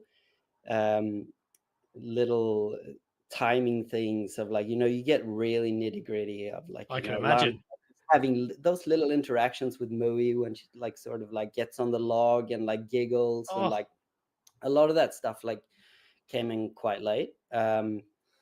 And I think that was really down to just the dev team being so on top of the shit, that we could get that nitty gritty with it. So it really comes across. Very proud of. You should be. You should be. When can I get a Mui plushie? We're working on it. Gotta start the merch. My daughter is like, it's so cute. Gotta get the merch going, mate. Or one of those like a Squishmallow. Yeah, Squishmallow partnership. Yeah, Squishmallow or just a little stress ball type thing. Oh my God. Okay, I can relate to that. Every couple of years, there's some company that comes out with some new soft toy. So for a while there, it was the Beanie Boos. Now the kids are all obsessed with Squishmallows. They're just how do you describe them, John? They are animal faces that are mostly cushion shaped, but they have a kind of round top, and they're different animals, but they're full of the softest, squishiest, squishy mallow, hence the name. Yeah, Squishmallow. But funnily enough, they're so big, McDonald's are partnering with them here in the UK as Happy Meals with 24. Yeah, they're huge here too. They're huge here in Australia. I've completely missed this. This is Mui is made. You've been working too hard. That's what I'm saying. That's why I said to you, Squishmallow straight away. I'm looking on things you see the dollar. You know what's going to happen now? Class is going to go, guys. I got to go. I got to get in touch with Adam right now. I got to go. Oh man! I mean, you mentioned the nitty gritty of sound design and Mui and Lana, and there's no spoken language, at least one that we can understand. So everything. From a player interaction point of view, this is a game with no HUD. This is a game with just pure audio and visual cues to guide the player to where they need to go next. And the amount of, I think this is where I really appreciate the polish from a game design point of view. A lot of games tried this whole co-op AI partner thing and fail, right? But within 5 minutes, I'm a cat owner. I'm not a dog person, right? But Mui's kind of half dog, half cat anyway, right? But Mui has this unique, playful personality. Lana, you can immediately get the bond between her sister. When they walk past at the beginning of the game, you've obviously got the graves and they hug each other. And yet, without no spoken language, nothing like that, the player immediately develops this bond to, a pixelated character. And the mournful little cries that Mui gives when you die or something like that in the game, the amount of care and attention that must have been poured into that. I mean, what was the inspiration for Mui as a creature like to arrive at that final, chirpy, cat-like, but also quite obedient and clever? I mean, the AI programming alone must have been quite tricky. Yeah, for sure. I mean, that's, if you want the nitty gritty of that, I'll have to get someone above my sort of developing pay grade. But yeah, it's that a lot of time and resources went into that aspect of it. Obviously, like to give her like a bit of independence and a bit of attitude, and like I guess just figuring out where, because so much of the core gameplay is like what Lana and Mui's limitations and abilities, and like how they come together to sort of complete each other. So there's a gameplay aspect of building Mui and building the relationship, and like that does a lot of story work as well, just like with the work that that game design did on that. But then, like you said, story wise, we wanted to really, it's again that minimalism, like we didn't want, because video games are often, I feel, and not always, and it's definitely getting better, but the guilty of that old adage of sort of tell don't show instead of show don't tell, which is where you sort of want to be from a storytelling perspective. And look, it took a lot of trying, and because I think in early stages we went way too far the other way. Like it was like we probably went a little bit too minimalist. So it took a lot of tweaking to sort of find that sweet spot, like that scene with Elo that you mentioned, where like the hug, for instance, like that hug actually came in quite late. Like before that, it was like the emotions were like sort of even a little bit more subtle. But then you just sort of review it, and you go like and do a lot of play testing and see like what works and what doesn't, what do people pick up on, and for sure. Yeah. Sorry, did that answer the question? I feel it did. I know it was a long-winded question. Yeah, no, but it's a long-winded answer. I was just like, there's so much stuff in your head. Don't worry. And later today, you're going to think about stuff you probably should have mentioned and forgot to mention. Don't worry. It happens all the time. We've actually got a super chat. Someone watching the show wanted to ask you a question. Sappho, question. How did the team feel when Planet of Lana was revealed and was met with such an overwhelmingly positive response from the gaming community? Oh man, it was so unreal. That day of like, assuming that they mean the reveal at Summer Game Fest and not the release, right? Yeah, the reveal. Yeah, reveal. Yep. Yeah, that was unreal. Like obviously in Aussie, like getting up really early in the morning, and just seeing that, like it was so real, and like it was building up because I think we were somewhere around the middle of the show. So you're watching the show, and then it's like just like building up, and like you're wondering, because you don't really know how Jeff is going to present it, or like is it just going to be like, is it just going to play the trailer? But then like he actually like introed it himself, and like it was an insane feeling. And my girlfriend actually, like a bit of a personal story, but that morning my girlfriend handed me a positive pregnancy test as well. It was a big day. It was a big day. Yeah. And our daughter is now 16 months. And she's actually in the game as well, like right in the beginning in Tyler Village. Like you run past a baby, you can hear her laughing. Oh wow. Awesome. Yeah. Oh wow, that's so good. That is a lovely story. So it was incredible. Like it was beyond our wildest imagination, like the reception and like how excited people were, and I loved it as soon as I saw it. We were so lucky. Yeah. Now earlier you mentioned Adam's pitch, which I was surprised there was a certain game omitted from that pitch. Now I don't know how old Adam is. How old is Adam? So we're all born 85, so 38? Oh wow. Yeah, 38. Yeah. Wow. Yeah. Okay, so no, then that makes sense then. So, because I just started the game very recently, because I finally got a chance to sit down and start it, and as soon as I did, I mean, aside from the fact that, oh my god, the game was just like destroying my eyeballs with how unbelievable it looked. Yeah. I started playing it, and I'm like, man, this feels a lot like Another World, like which was a game I loved as a kid. Yeah. And it felt so, not I shouldn't say felt, it reminded me so much of Another World and how that game played and its themes and the feeling that game was trying to evoke, because you had that alien partner in it. Yeah. And so much of Planet of Lana was reminding me of Another World. Yeah, even down to the moon, like Yeah, all of it, right? Yeah, it's a bit of a homage. Yeah, no, for sure. Yeah. Adam is a huge fan of Another World. Yeah, so Okay. I know that it wouldn't have been part of the pitch, maybe, but it's definitely. Yeah, that's why I said I was surprised it wasn't part of the pitch. And, it amazes me really when you talk about, you had to do a large number of pitches before, I think Thunderful, who partnered with you to publish this, right? They, from a publication point of view, they're really great partners to work with in terms of getting review code and stuff like that. And they were very supportive in getting us code, which we always appreciate as a small independent outlet. It's not always easy to play. But what really surprises me about this is you see that reaction, when it was revealed at the Game Awards. And, I've always thought that these kinds of games, there's usually always a game of this nature, an Inside, a Limbo.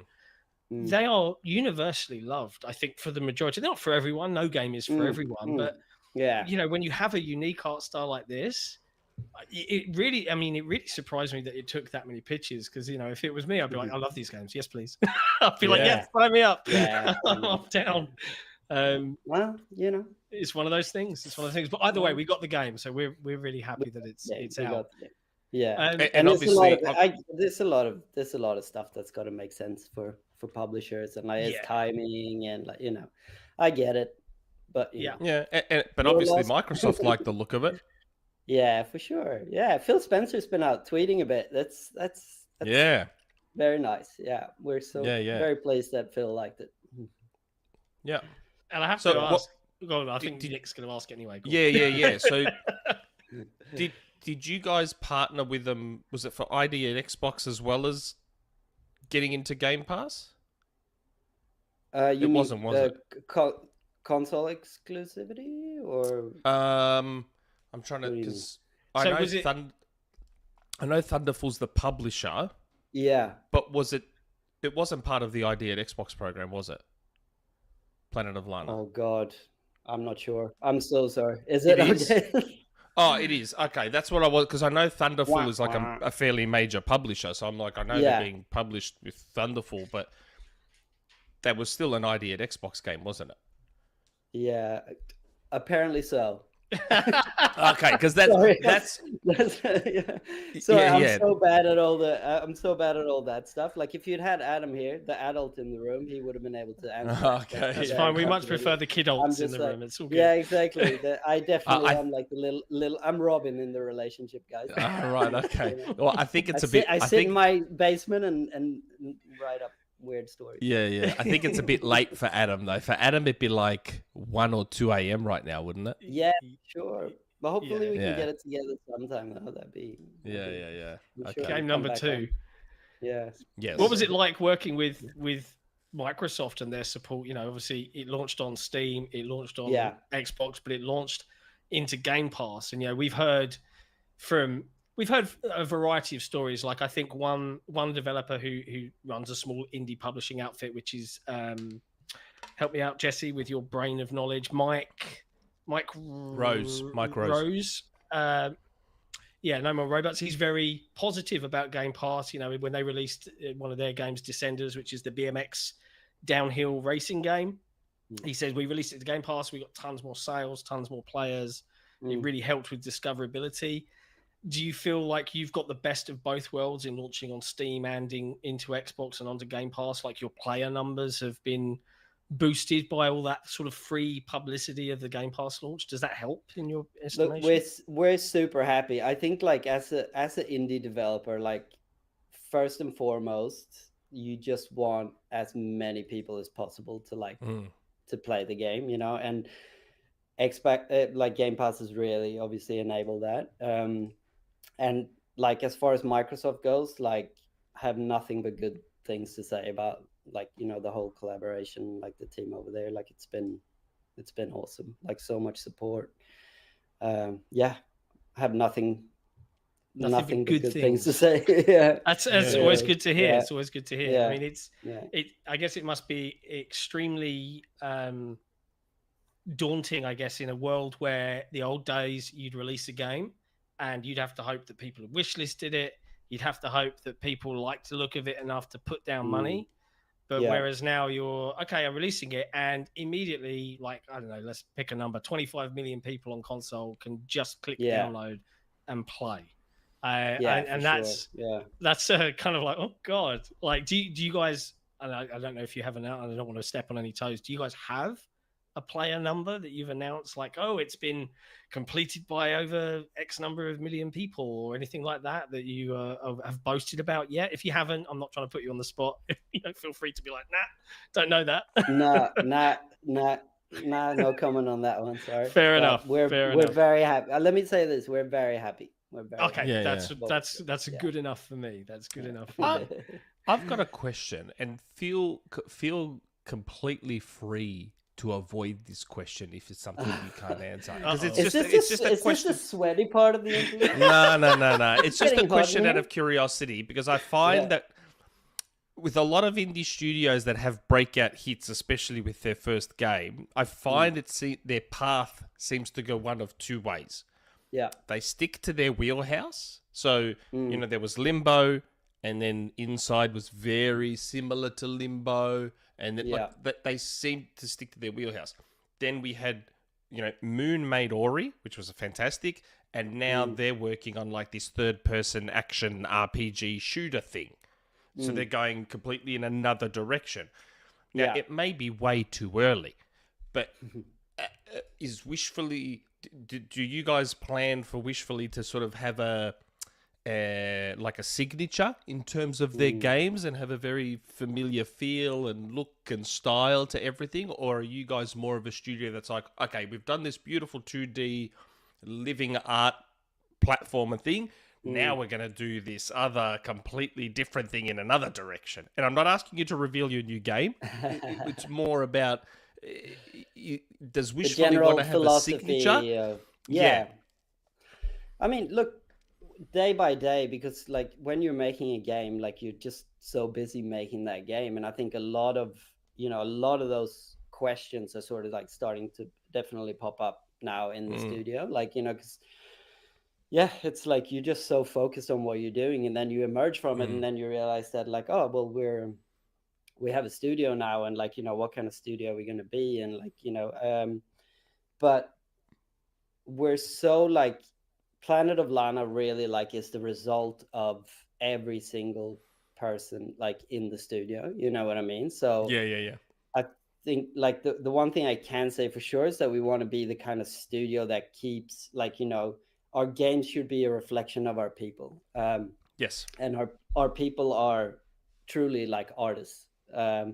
So I think we want to definitely keep making like, you know, these kind of artistic games with like a heavy focus on like story and narrative and solid gameplay as well. So I think that's about the best I can answer that question without. No, I get it. Without revealing state very secrets. Curious.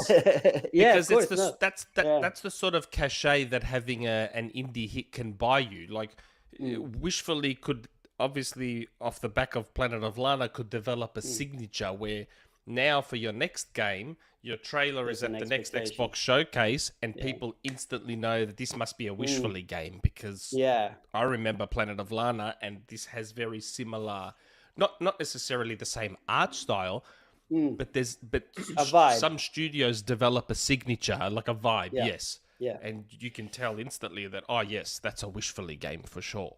Do you know what I mean? No, I definitely think that'll be the case. And then you know, like we've been reading a lot, like in the studio now, like Creativity Inc. From what's his name, Ed Catmull, like the Pixar guy. It's all about Pixar and like sort of the creative culture that they have over there. And I can't remember where I was going with that. Always awkward, especially when you're live. You got to just bounce it off. Just laugh it off. Yeah, Don't worry figure it about out. it. Don't worry about it. Yeah, Get no, your but girlfriend we to get you a definitely coffee. no, okay, now I know. Now I remember. Yeah, no. So, but it's like they're always talking about, because Pixar like is a great example of what you're talking about. Like there's a definite vibe and like style to what they're doing, but they're always like sort of bringing something fresh to each project, you know. Yeah. I think like that's as a creative, that's a really good place to be, that you can have that instant recognition, but then always have a curveball as well, and keep it fresh and keep people guessing and coming back for more. So that's definitely the ambition. I would love to play a Planet of Lana 2, but she's kind of already saved. So I'm kind of like, you know, where can that go? But I'd love, you know, more time with Mui is always time well spent, I think. To do a Mui spin-off game. I'm noting both these things here. This is good stuff. How did Mui come to be, and how did Mui end up with Lana? Well, Nick, game. You know, we're treading into spoiler territory here, but there is a story that could be explored as to the relationship and why they came at all. Oh, anyway, we're getting off. I haven't got that far yet. There's a lot of loose ends. Let's put it that way. There's a lot of loose ends. But look, guys, I'm very grateful for all the, like, I feel like we've got a director of merch here now. Nick, you might have to come on. Squishmallows. Bloody oath. I'll get in touch with Squishmallow. Oh man, my kids! Oh my god, I've got so many Squishmallows in my house. I'm conscious, class, of time, and I do want to make sure. So, as part of Xbox Era, our patrons, they get a very unique perk where we have a secret lounge that they can come in, and every episode they get to ask us community questions. It can often be irritating as heck if it's already a 4-hour show and then they decide to have 20 questions. But we obviously let them know of the guests in advance, and we do have a couple of questions that there's a few. There's not a lot. There's not a lot, but you know, just conscious of time. So one of them from good old Collingwood, Nick, and I'll let you tackle it. It's kind of already been asked a little bit with regards to Summer Game Fest, but there's one last bit at the end, the last 2 questions there. That, again, there's not a ton. There's only like a handful. So if you don't, are you cool to go through them? Oh, for sure. Yeah, of course. Okay. All right. I'll go with good old Collingwood. Welcome, class, and hello to John, Nick, and Jesse. So as I recall, the first time anyone had seen Planet of Lana was on Jeff Keighley's Summer Games Fest last year. It was not seen on the Xbox showcase. The next time we saw the game was again on a Keighley stage, either Gamescom or the Game Awards. Arguably, a Keighley presentation draws a great deal of viewership. How did it feel at the time to know that your game was being seen by many thousands of gamers for the first time? Did it add pressure to make sure the finished game live up to the promise of the preview? That's a slightly different take on the question. Yeah. Great question. No, but yeah, for sure it added pressure. But I think it was any pressure like that is good pressure, you know, for a creative person. Like, you know, you want to. I mean, especially because the gaming community as well, they are so passionate, and it's like passionate's a good word. It's a crowd that you don't want to let down. You know? Passionate's a good word to use. Passionate. Mate, I'm one of them, so you know, I gotta address it. No, but yeah, for sure. Like you don't. It added that bit of extra pressure that I think we really needed to elevate it to what the product that it is, you know. And yeah, it was nothing but positive. Positive. There's an extra little question at the bottom of this one, and it's something we usually like to ask our guests when we remember anyway. There's a classic 90s sitcom that John and I are both massive fans of, and so we like to ask our guests. Jesse's already shaking his head. We like to ask our guests. Now, you're 1985. You're definitely in the You're range. in the group. Yeah. Were you a fan of Friends, class?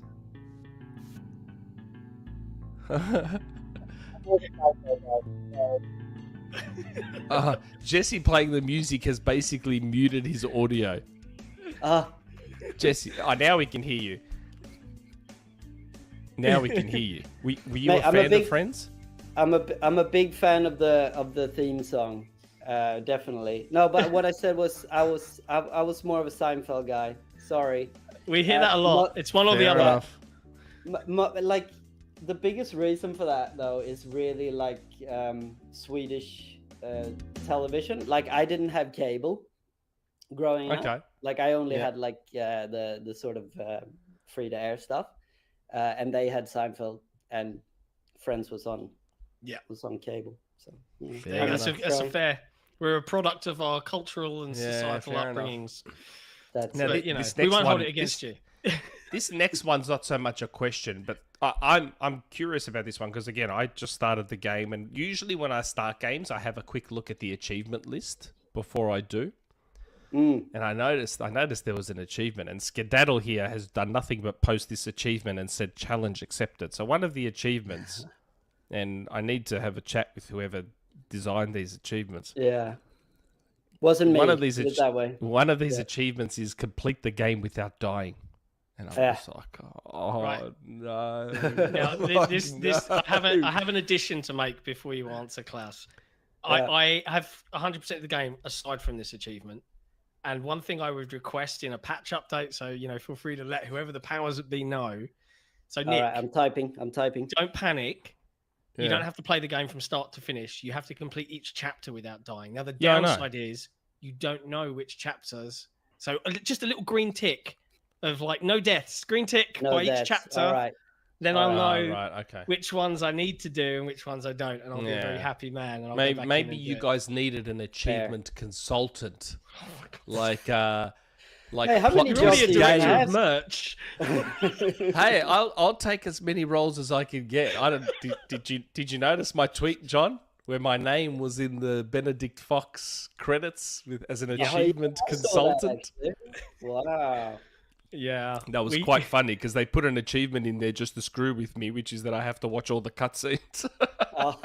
Nick skips cutscenes. Like I don't like watching cutscenes. I skip cutscenes, and so Bart was like, "Well, we're going to put an achievement in there where you have to watch all the cutscenes." I'm like, and it's the Nick achievement. I love it. Well, mate, you're gonna have to watch some cutscenes in Planet of Lana too. Yes, I know. I found out I could not skip those. Yeah, I found out. You don't want to upset because Klaus, that's obviously where a lot of your storytelling is going to be happening, right? So Nick, don't you dare. I got no choice. I have to watch them. I will say one thing I definitely appreciate because not a lot of devs do it anymore is that your achievements have like proper artwork. I think they're actually just screenshots. I mean, the game is basically a moving work of art anyway. So the achievement art is just screenshots from within the game, which is good. Yeah. Get a little color in there. Yeah. It's really, really nice. I like that. Okay, not Jack. Klaus. I like this question too. What games have you enjoyed the most this year aside from Planet of Lana? How much inspiration do you get from other games? Okay, so this is a good question because, like, as I've learned, one of the biggest downsides, and this is to all the gamers out there aspiring for a career in game development, is there's a massive downside, and it's that you don't have time to actually play games, especially when you have a baby as well. But I played, but now since I've emerged, I played the backlog. Uncharted 4. I just finished Uncharted 4. Oh, wow. Just partially for like entertainment, but partially also like for inspiration. But my favorite game of all time, if I can insert that as part of the question, would be Final Fantasy VII. So I'm super excited now to play because I haven't played the remake yet. So I just started the remake. Just started the remake last night, Interesting. and obviously it's good timing now with the sequel being announced as well. So I'm just gonna hopefully drag the first one up until the next one comes. And Nice. Did play you them beat all at once. Uncharted 4? Have you beat it yet? I did, yeah. I can't remember how many hours it took, but it was. It would have taken a few because that game is very long. It was long, man. I kept thinking it was gonna end, but it's. Thank you. So that wasn't just me. What? No, what, I didn't was want it to end. Let me say I didn't want it to end, but yeah, I thought constantly thought it would. Yeah. I was just curious to get your thoughts because my thing with Uncharted, I've got a weird relationship with the Uncharted series. My favorite is the first one. I've always called Uncharted 1 a flawed masterpiece. Like I like a lot about the game while being acutely aware of its flaws and its shortcomings.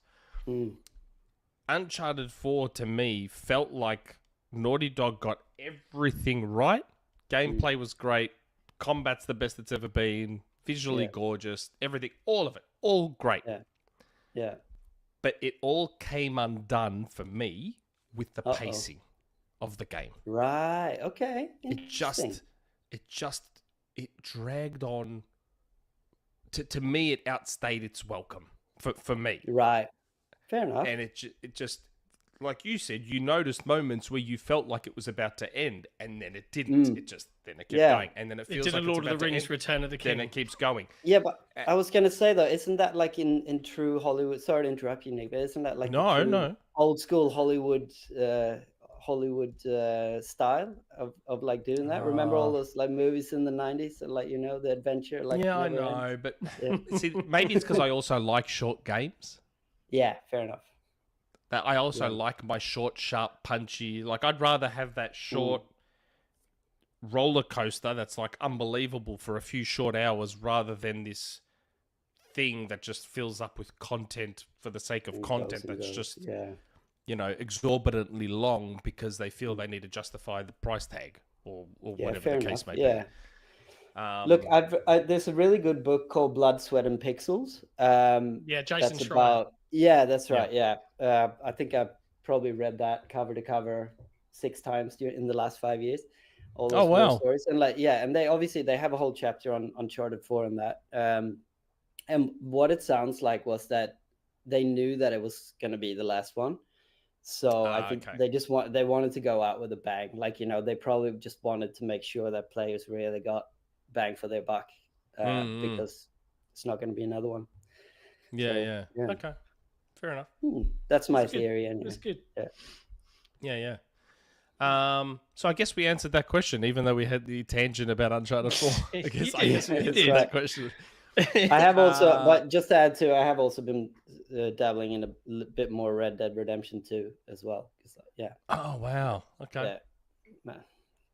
That's a tangent you risk setting Nick off on again here. Red Dead Redemption? Why? I didn't play Red Dead Redemption.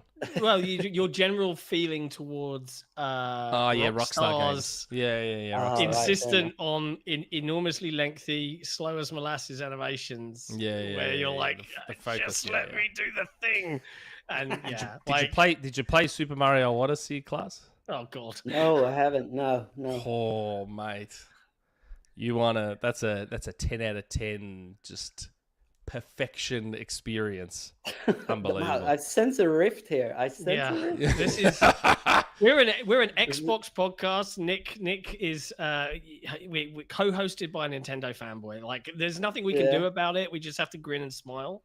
And I'm just sitting here talking about PlayStation exclusives and we're in the twilight. It's all video games. It's all video games, and that's what we love. So it's all good with us. Super Mario Odyssey. What a game! Don't get started. Class has got like 9 minutes, so we've got like list. 2 more. On the list.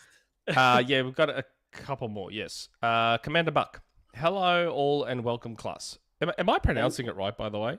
Yeah, that's really good. Okay. That's some of the best I've had in Australia, actually. Yeah. Oh, really? Okay. That's might be because it's the Greek descent that just we can pronounce just about anything. It's fine. Yeah. First, I want to give Jesse a huge shout out for his amazing work this week on Coffee with Cabeza.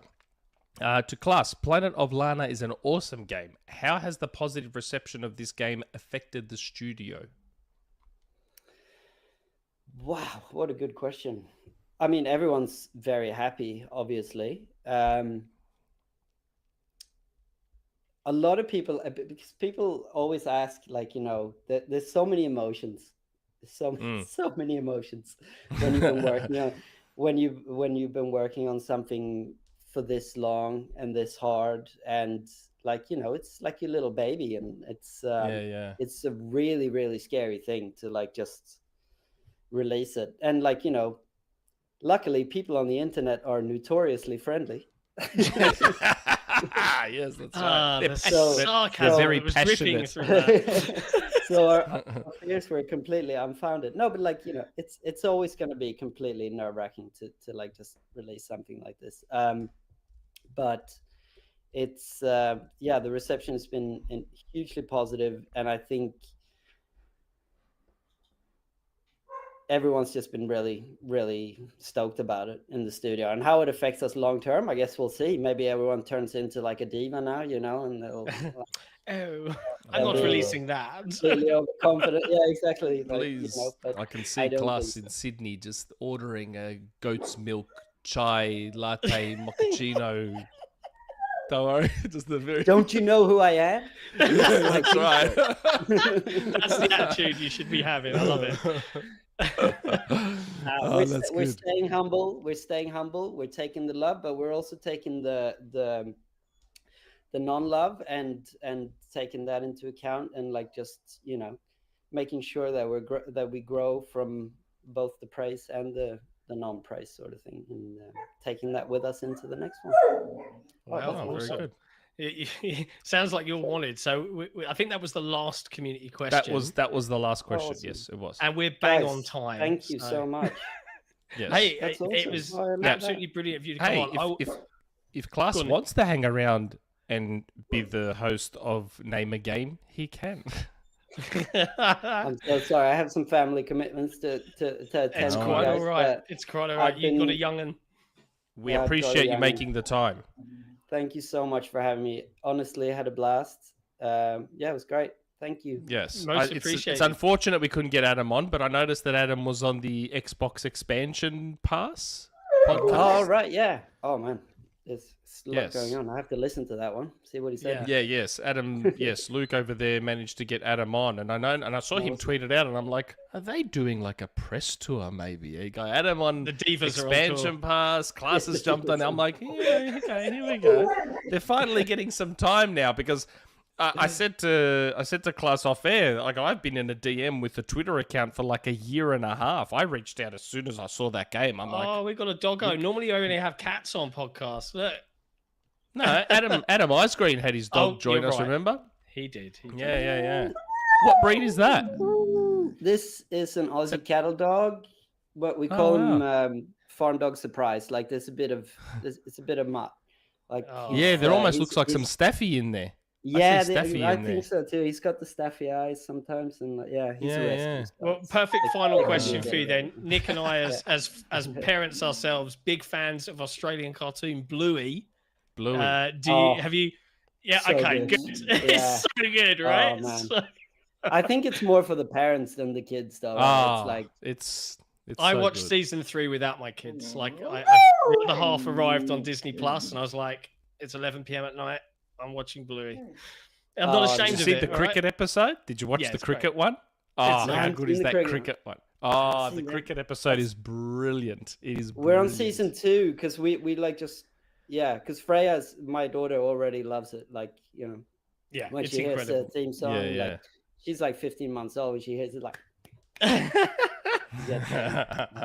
There'll be Bluey Squishmallows before you know it, right next to the new ones.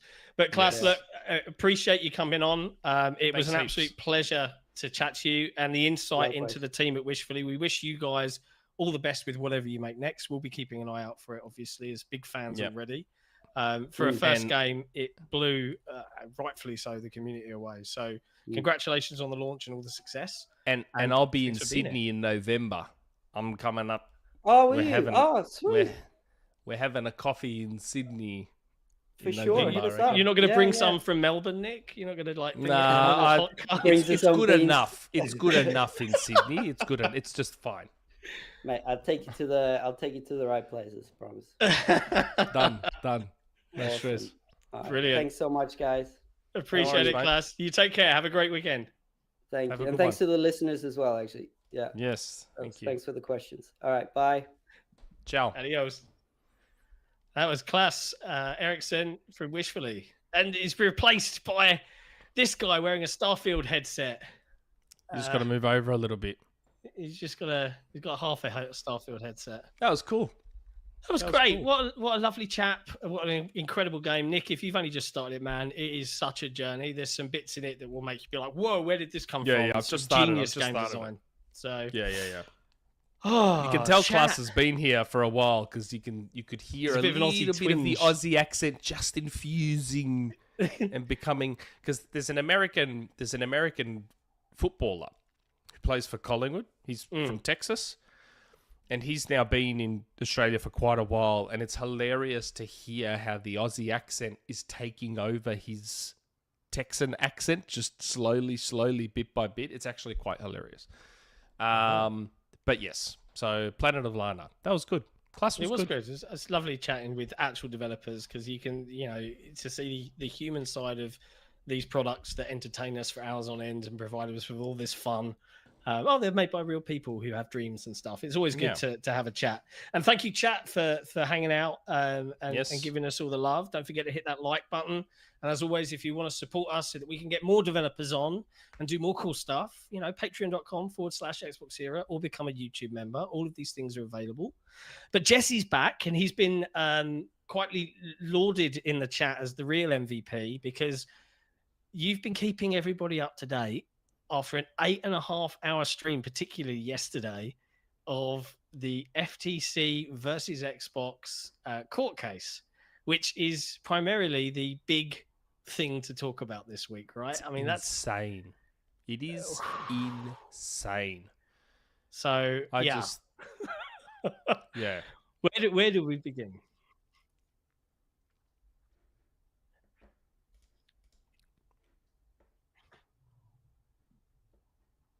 Yep.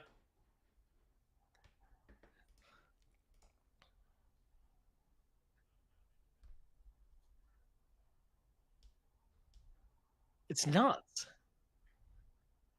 Jesse, you're muted, bro. So you're going to want to say Jesse, no audio, it's saying. Can we hear him now? Yeah, I can hear you, but we could hear Jesse chat, but he's fixing it now. So that's the OBS thing where you they can hear me now.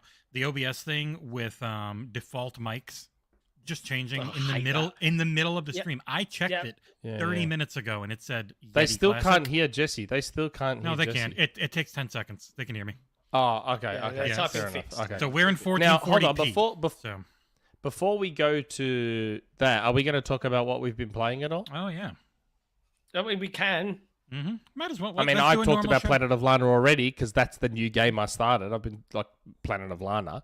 And aside from that, my obvious usuals. So I guess you guys talk about what you've been playing. You go, John. Yeah. I got it queued up very to play. quickly, and I guess I can just show it off. So this week, showing it off. Season 4 dropped for Halo, bringing Infection. I've been beavering away on a very ambitious map for everyone to play on, which is Kingdom. So the big feature for Forgers out there is Forge now has water. What was interesting is they brought out a water plane, which is just a flat static block. It's very flat, and you can put it down, and it gives a water-like effect. It's kind of cool, but I wanted to go a little bit above and beyond, so I was desperately hoping for waterfall effects. Now, I knew there wouldn't be waterfalls, but I did find some very cool Forerunner energy streams. So I tweaked it a little bit, and I got what I think is probably one of the best-looking Forge maps yet that isn't a Forerunner map, because the Forerunner textures and metals are really easy to work with for lighting and stuff. And there's a brand new set in a kind of Minas Tirith fairy tale type castle map to go play on. You can go grab it now from forge.xboxera.com or you scan can even the QR code. scan that QR code up there. It's very cool, very nerdy. But yeah, there's been a lot of hours sunk into that to make it as detailed as possible, and that's 100% of the Forge budget. You cannot spawn anything else at all, ever. Which makes it really difficult because, like, for game types to work, you have to have certain objects. So you have to be like, oh, okay, I'm losing these flowers because I need a spawn point for this game type and stuff like that. But yeah, that's pretty much been the last week or so. I've been dabbling in Golem still. Oh, really? I encountered another, but it's just, yeah, it's offensively bad to play, and it constantly breaks. Like it is constantly breaking on me whenever I drive. It's not fun. So yeah, that's pretty much it for me. It's the QA that Golem's the QA that everyone thinks Bethesda has, but it's just atrocious. But so I have mostly been playing on stream while co-streaming the So I bought the new GPU. I bought it 5 days before they started up a game bundle giveaway. So I complained to AMD. They sent me a code, and I got Resident Evil 4 Remake, which I've actually already completely played and beaten on Series X on stream. But now playing that full balls out, every setting enabled, and still getting like 200 FPS on PC. Nice. Is real nice. Oh my god, is it good looking? And so I've been playing that a lot while not co-streaming, not rebroadcasting, but giving a live running transcript of the FTC Microsoft case, which we'll hit in a bit, which was a huge pain in the ass to set up because 99% of you can show what you're saying on OBS things will only work with your mic. So I had to find one that would work with a different source audio, being an Edge browser, and then display capturing the preview that gives you. And so I've got that up on screen, so it doesn't look great, but it's really accurate. So I was playing that a lot, and Resident Evil 4 Remake is really dumb, but it knows it's dumb, so it's very fun. And on PC, they've fixed the aiming, by the way, on Series X, so it actually has good aiming instead it's of better. delayed. It's better. If you haven't done it since the second patch, it's a hell of a lot better. Oh. Yeah. Okay, maybe I need to go back again. Yeah, I haven't first gone back patch got it down, second patch got it feeling pretty damn good. I've hit the fight with the short dude. Yeah, little Napoleon. Yeah, I've hit the fight with him. Mm-hmm. Yeah. Which you need good aiming on. So yeah, I want to. I want to pause for a moment and just and give a shout out to the chat, particularly to Xbuds, who was streaming it. We don't want to get him arrested or sued or something, but he provided a valuable service to me myself. I was also there on mobile. I was on his stream at the time. I asked in the Discord. I'm like, has anyone got a link to the stream? And someone linked Xbud's stream, so I was just listening to that. I've been lucky. I've gotten into the call, the Zoom call, both times, no problem. So as long as I can keep doing that, it'd be very easy to capture the text for the stream. He had over 3,000 people watching at one point. I had only been doing it for those numbers, right? Well, no, that's the thing. We were going. I already hit $1,000, and it was going up by like 50 people every minute. Just kept going up and up and up. But then I was like, oh, by the way, and I'm American. If you're not American, I don't think anyone gives a shit. If they're like, I'm in Canada, I don't care what the FTC says. But as I am in America, even though the site's UK, I'm like, it's probably not worth it. Yeah, that's because I was seeing people commenting on Twitter after Jez was like, "Hey, Xbox Zero are tweeting." I'm like, Jez, you're like, yeah, I was reading the rules.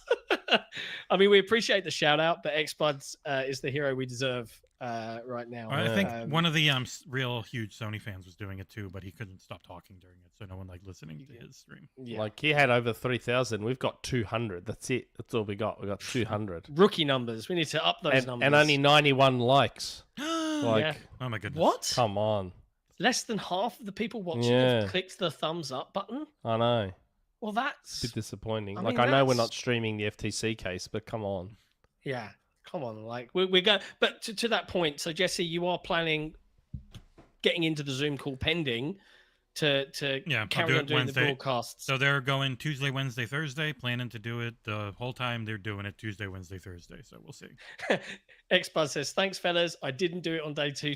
They got to you, didn't they? The fear got to you. The ninjas. We will fine you many thousands of dollars. Warnings gets to you." But the thing is, it doesn't say you're breaking a law. It just says it's prohibited. Yeah, but the penalties for it will be, fines and different stuff like that. And you know how the FTC is. We'll get into it, but they're kind of like, we'll just make up the rules as we go along. Yeah, we will get into it.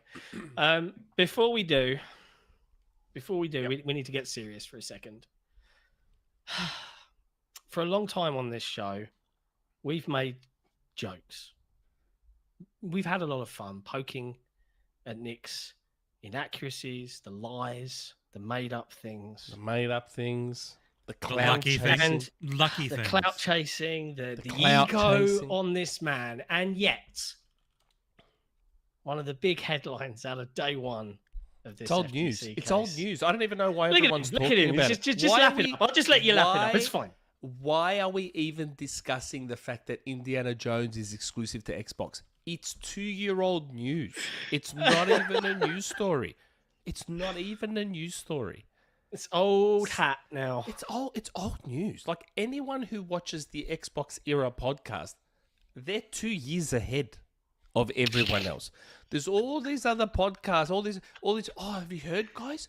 Indiana Jones. It's exclusive to Xbox. September 2021. Called it. News. Called it. News, guys. Xbox era podcast viewers already knew. They already knew. It's true. Jez disagreed with you though, right? How's the 2-0 score looking? Jez. 2-0 Jez. So the first time Jez chose to publicly challenge me and try and quash me was on Starfield, when I said Starfield was a next-gen only game, and Jez is like, I don't think so, buddy. It's cross-gen. I'm like, no, Jez, it's not. It's next-gen only, Jez. We've since seen how that's gone. And then Jez wheeled out the old, but, maybe it changed. It was definitely cross-gen, but things Darkwing Duck.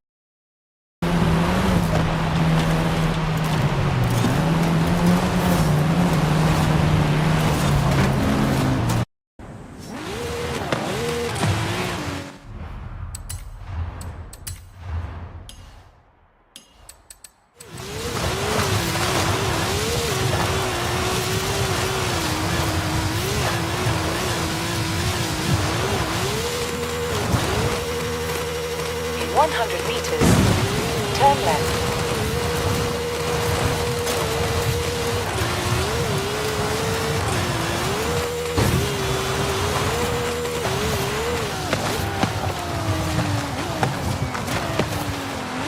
You have arrived at your destination.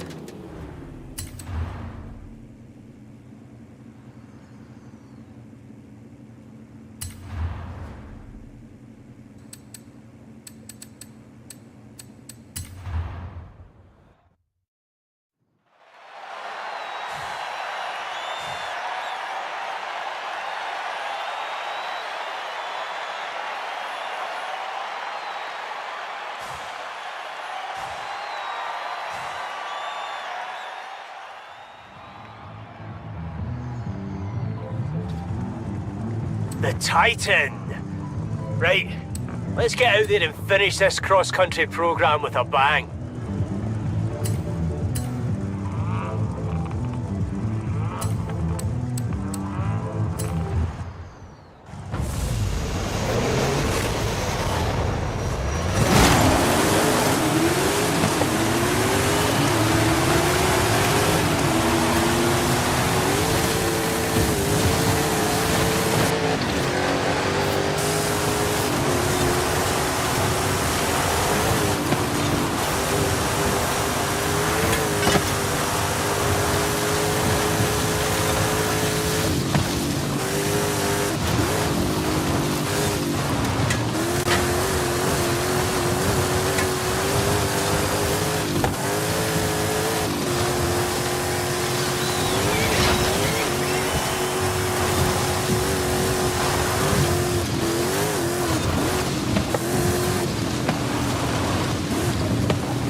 not love cross-country racing when you have such nice-looking country to cross?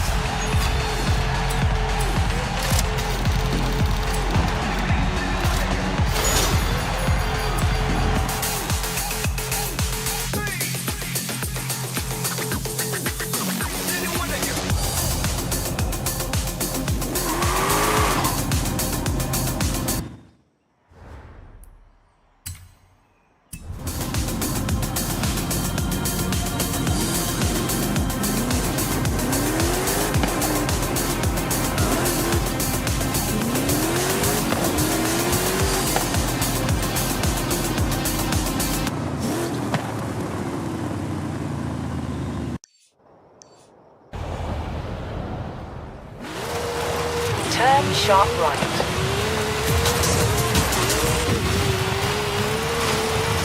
400 meters. Turn left.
Calculating route.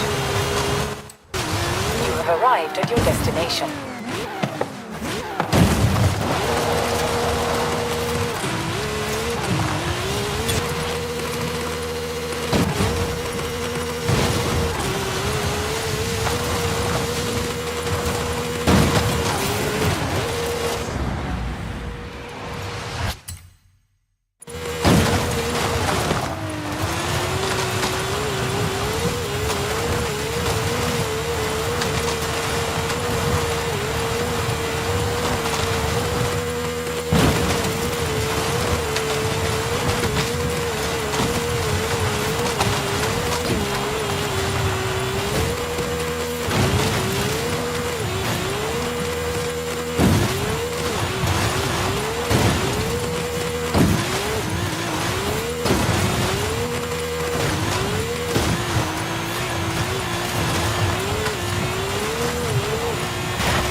That was amazing.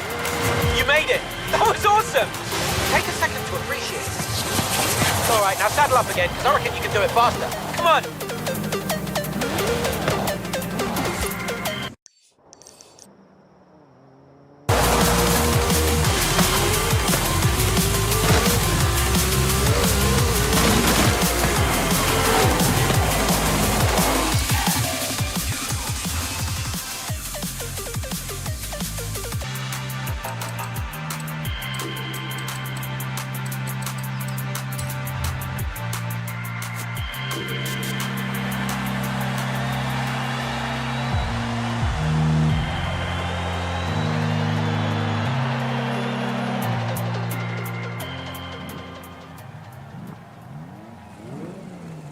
Welcome to the Gauntlet. Get ready to throw down.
unbelievable, you know that?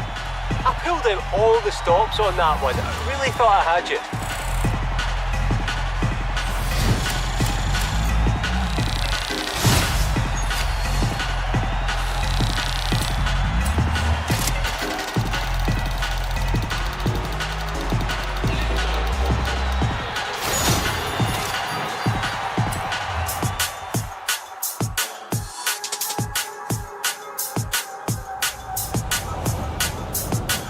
Hey, champion.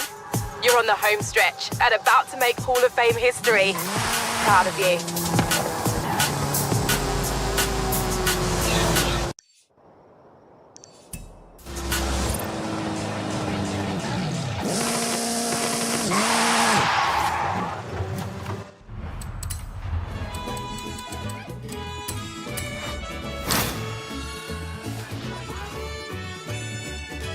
Why don't I hook you up with Ramiro and the extremely mysterious unknown racer who runs meetups in Guanajuato?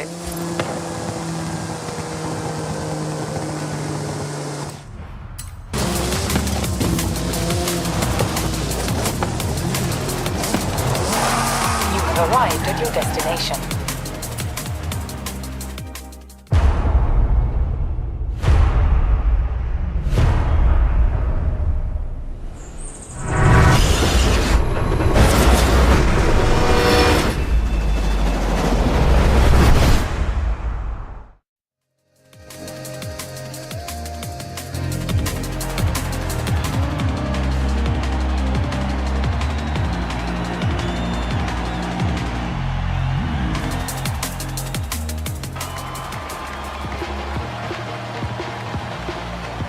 Now, I know you've raced trains before in the UK, but watch out for this conductor.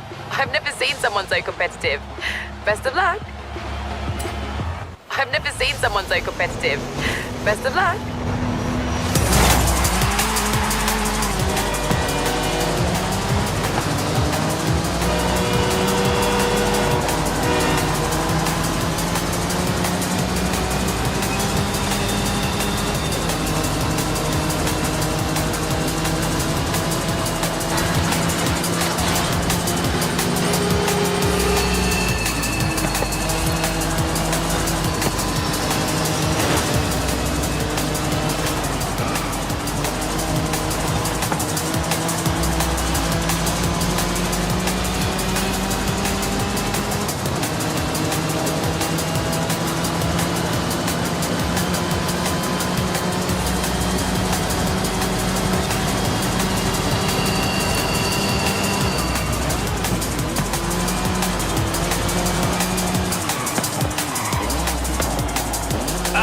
I'm not sure if they're allowed to be dropping carriages, but it's certainly going to give the engine an advantage.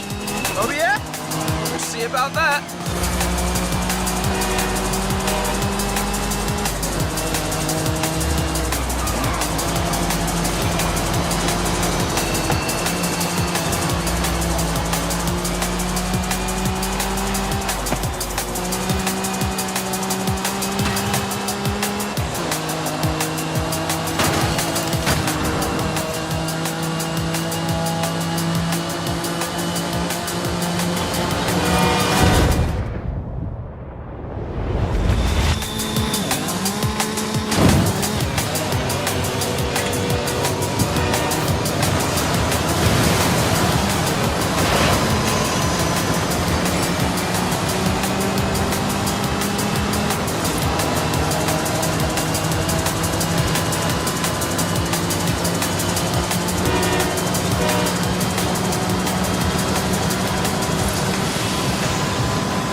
Don't worry, I'll talk to the conductor.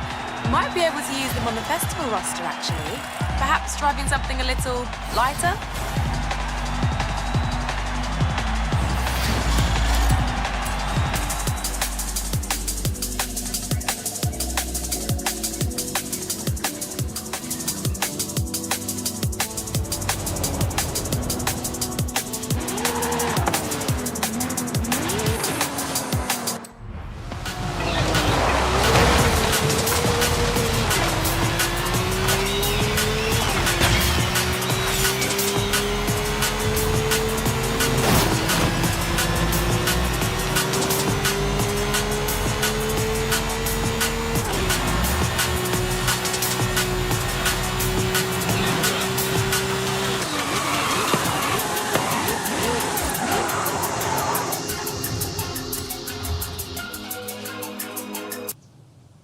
Rami, nice ride. I have to look good for my old compadres. And I thought, what looks better than beating a Horizon superstar into your hometown? First to the Basilica wins.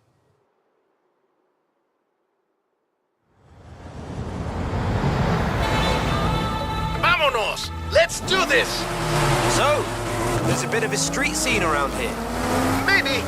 Back then I was just a little kid learning to drive with my mommy and my tios. I couldn't even reach the pedals.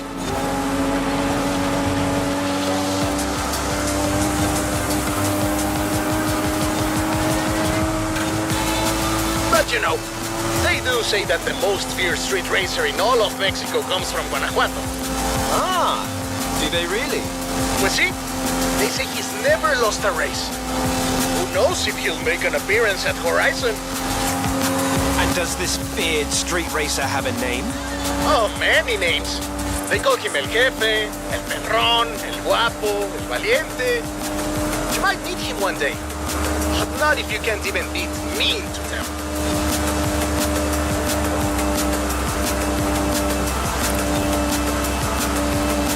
Coming up from Guanajuato. Wait till you see the city at night.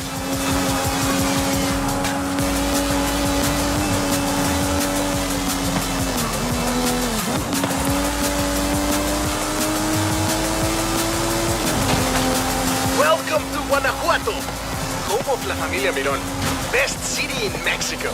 The name means hill of frogs. That's not very street racing. And you've never seen a frog at top speed, superstar. Put a cafe there. Turn up, turn up. Sorry, folks. That's okay. The tunnels were built to keep the city from flooding, but they are perfect for El Jefe and the local street racers. Oh, and watch for traffic. These streets can get busy, but I've heard the racers find it adds to the challenge. And I mean, so I've heard.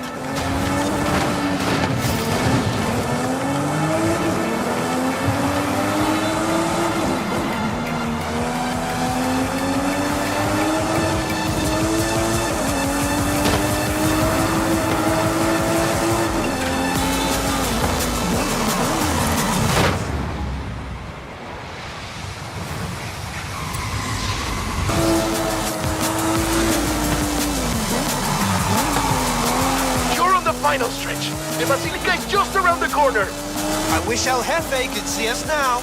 Oh, he can, my friend. Now get across the finish line.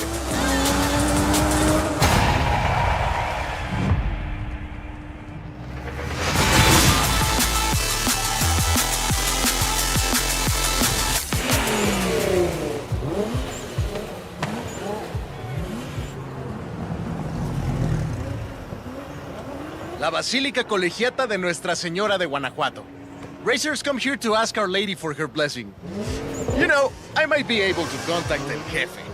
I hear he's pretty strict, but if he thinks you're good enough to join the street scene, then who knows? Dude, I know it's you. Está bueno, pues. Then you're in. Come on, let's go meet my compadres. Well, now my darkest secret is out, my friend. I have something else to show you. Follow me. Where are we going now? Out of the city, to our racers meetup. Does your family know about El Jefe? Are you kidding? My father would be furious, and my Uncle Carlos would challenge me to a race before every family meal. Well, you can't keep street scene a secret anymore. You're going to have to show these racers how it's done. They've never been part of a festival before. I'm sure they'll learn fast. Lesson número uno. Give the people what they want. And what do the people want? Someone willing to bend the rules.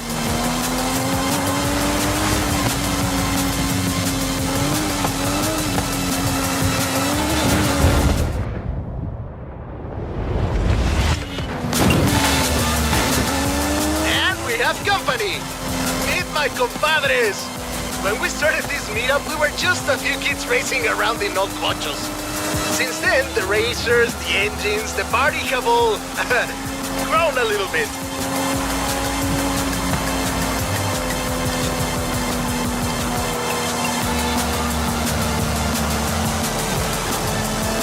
about all the mystery, by the way. It was nice to visit Comas myself for a change. It was fun.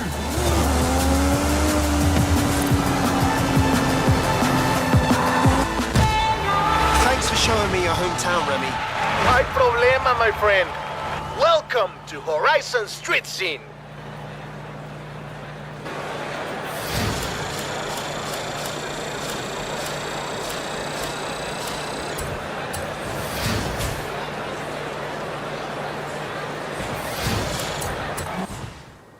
Welcome to Horizon Street Scene.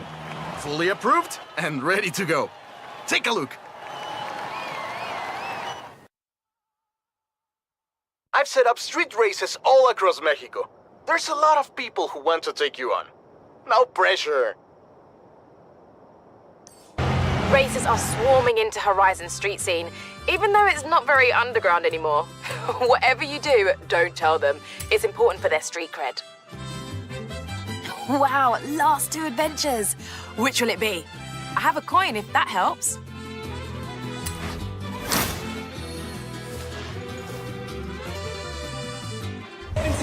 So I think Jay just wants to show you his new car, although I have had a number of unknown callers asking about him. What's he done this time?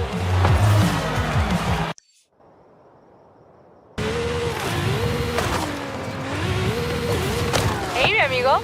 An old mecánico told me where we could look for a piece of Mexican racing and American sports car history. Think you could find it?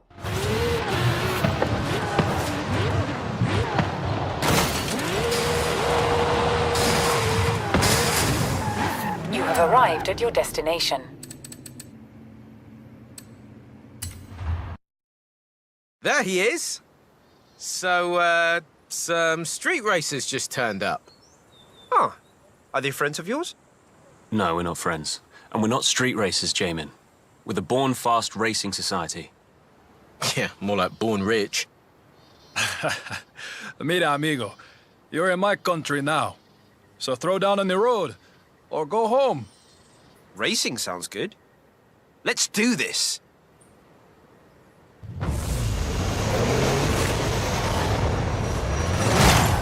Guess your cars then.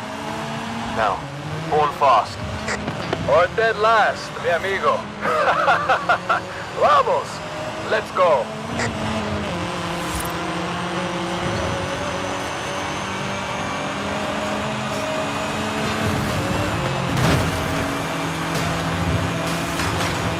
Okay, before you ask, I have no idea what that guy's problem is, and I'm completely innocent.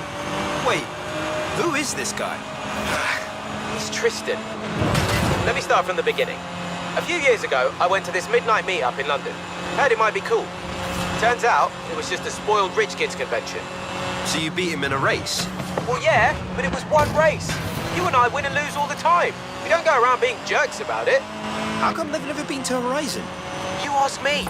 The festival can do without these types. Steady on, Jay. Let's see if they can drive. Corner coming up. Let's see his turning circle.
Skills, Pablo. We just need to get you a real street machine. I'll build a chido hot rod from scratch. Don't worry, the padre will pay for everything. No need. Come down to Street Scene. We'll hook you up. How about you, Tristan? I don't think so. I'm not going to stoop to racing you. You're not even in that ridiculous Hall of Fame of yours.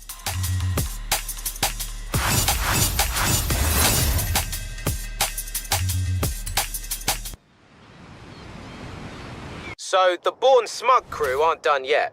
Tristan has organised another showdown at the stadium. You can head there now. Or, this is weird, but I got a call from the kid you'll be racing. Says he wants to talk to you. Your choice, but it sounds like a trap to me. Got it. I've got the car ready for you, and we've got a bit of a crowd gathering already.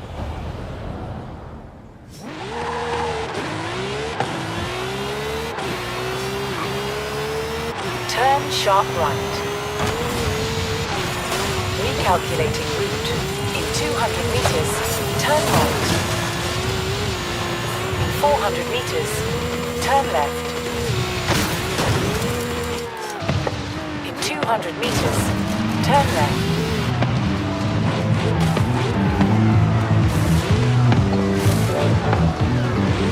You have arrived at your destination.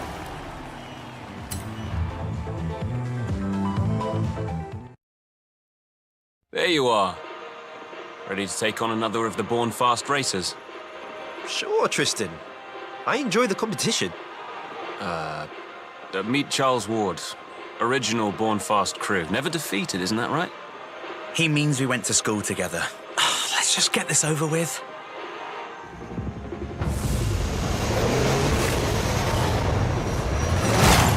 Born fast.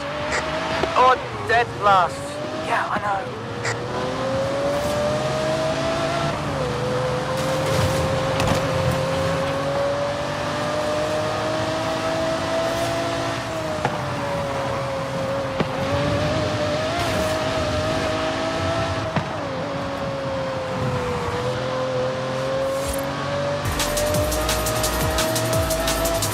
Don't give him an inch, Charles. I want you to win. Hey, you don't seem to be enjoying this. Loosen up. Racing is supposed to be fun. You have no idea. I'm not even rich. My dad used to work for his dad. I'm just as happy hooning around in a Skyline as a Lambo. Ah, you should check out Street Scene, Charlie. They're all about that.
Ah, well, I'm sure you did your best, Charlie. I'll give you some pointers later.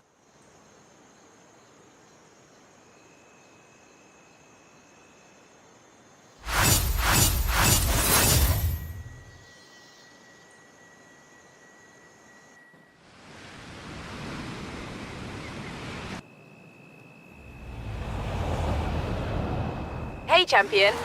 Final adventure run, so it shouldn't be a tough choice. What song to play at your Hall of Fame induction, on the other hand? Now, that's a tough one. So, I tried ignoring his calls, but Tristan Whiny Baby won't let this thing go.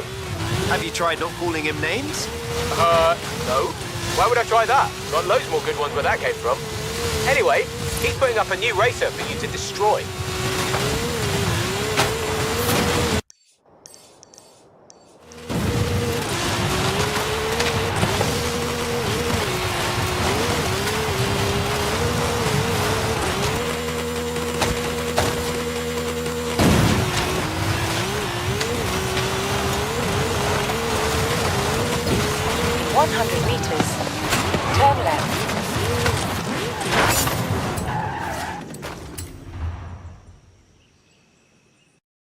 Superstar.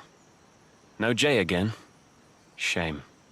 Guess he's so busy being a famous Horizon racer, he doesn't have any time for any actual racing. You know, it's a big festival, Tristan. There's room for both of you. Tell him that. Tell him I'll take my invite to the UK festival while he's at it. It's only 3 years too late. Wait, he never... Tristan, your personal issues bore me. I am ready to race now. Oh, hey. This is Antonia Ritter. She's lead driver in the racing team she owns. You've had a decent run with the Born Fast crew, superstar, but this